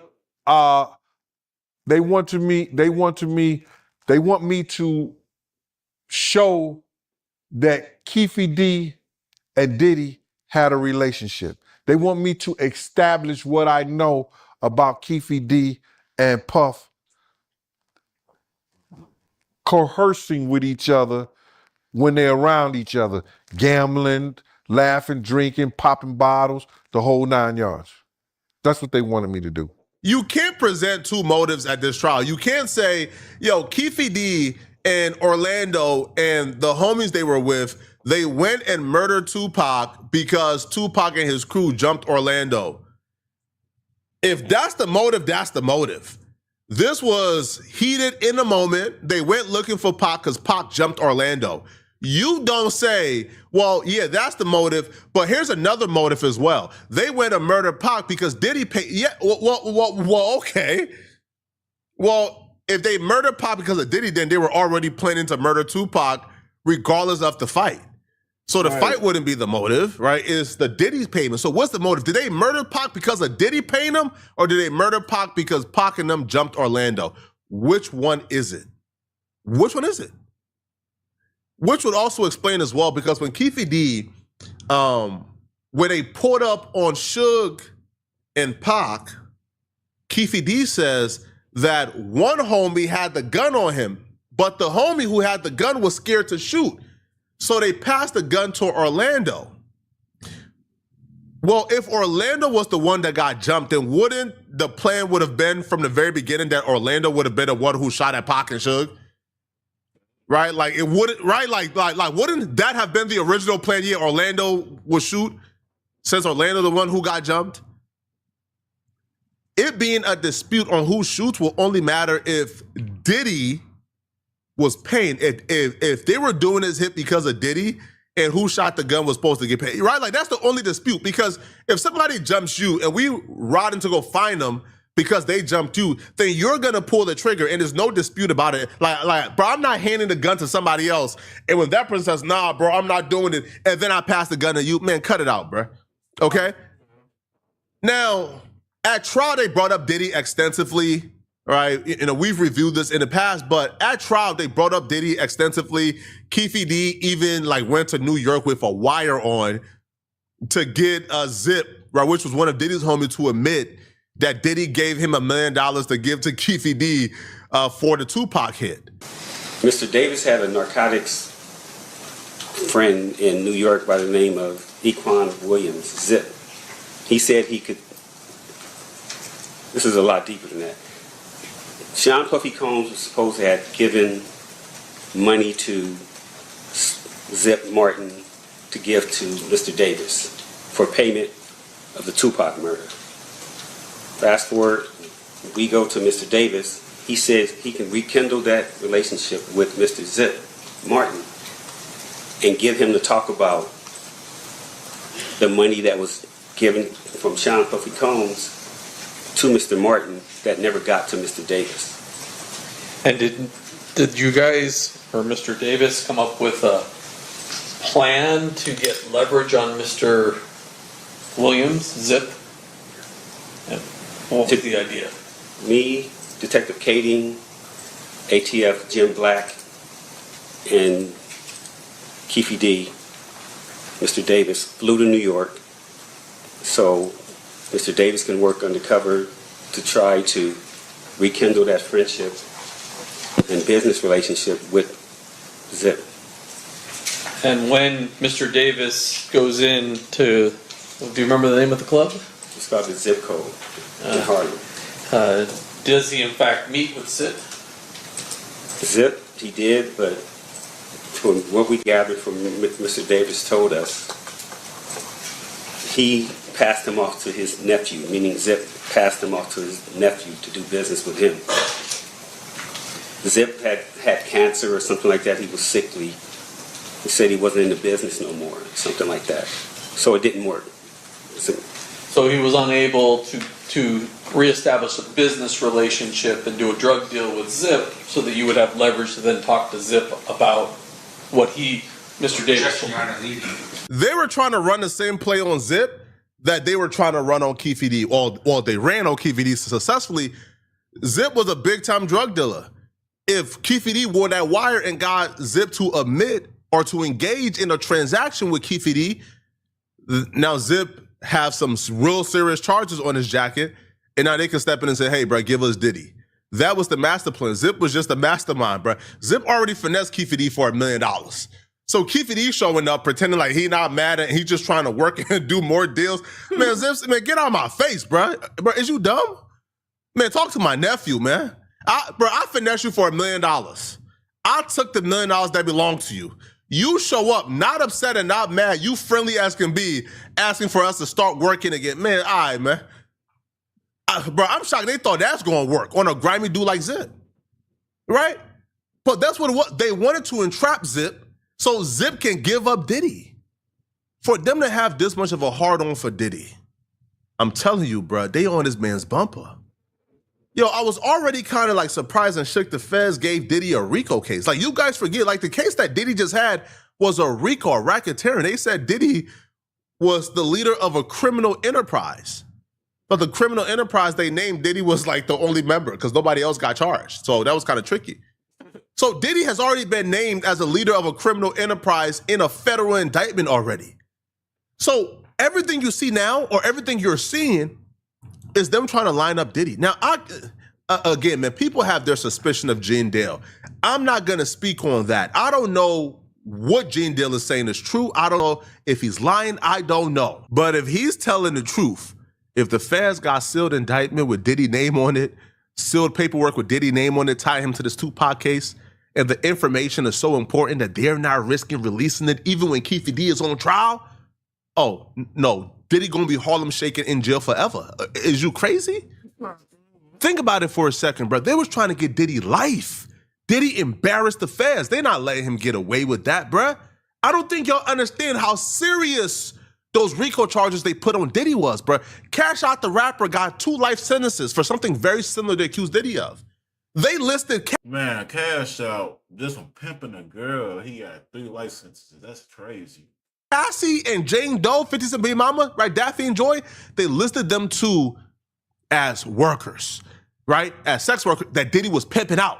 They deliberately listed them as workers to paint Diddy as a pimp and said Diddy was pimping them out. Then they put force and coercion on there to tack on the grape charges. If Diddy was to be found guilty, we're talking about 2 grape charges, 2 trafficking charges, pimping charges. Bro, Diddy would have been gone for life. The fact that he beat a guy an egg on their face and now they want that get back. Yo, they want Diddy to rot in jail, rot in prison. I'm telling you, bro, this is bad. Now, Gene Dale, he went on his live stream the other night. Now, he has a theory that LAPD and the feds are involved, that they're the ones who killed Biggie and Tupac. Now, like, I don't even know his exact theory because it's kind of murky. Is involved in killing Tupac? I don't think so. Some interviews, Keefe D may have been involved, may have not. Like, is he saying, yo, the feds did this completely and Keefe D ain't do nothing, he wasn't there? Who knows? Right? But he believes the feds are heavily involved. And like they want Diddy to come in, Keefe D to come in because they're passing it on Diddy and Keefe D. Now, I don't know how I believe that theory, right? I do believe that Keefe D and his homies like shot and killed Tupac, right? Now, who they shot and killed Tupac for, whether it's Diddy or the feds or themselves, who knows? But I do think Keefe D is involved and should do life in prison. Oh, bro. But y'all let me know in the comment section, what do you guys think about this, man? Y'all think it's cooked for Diddy? Let me know, okay? If you're still watching this video and you want to watch another... See, if he did do it, finish his ass. Throw away the key, bro. All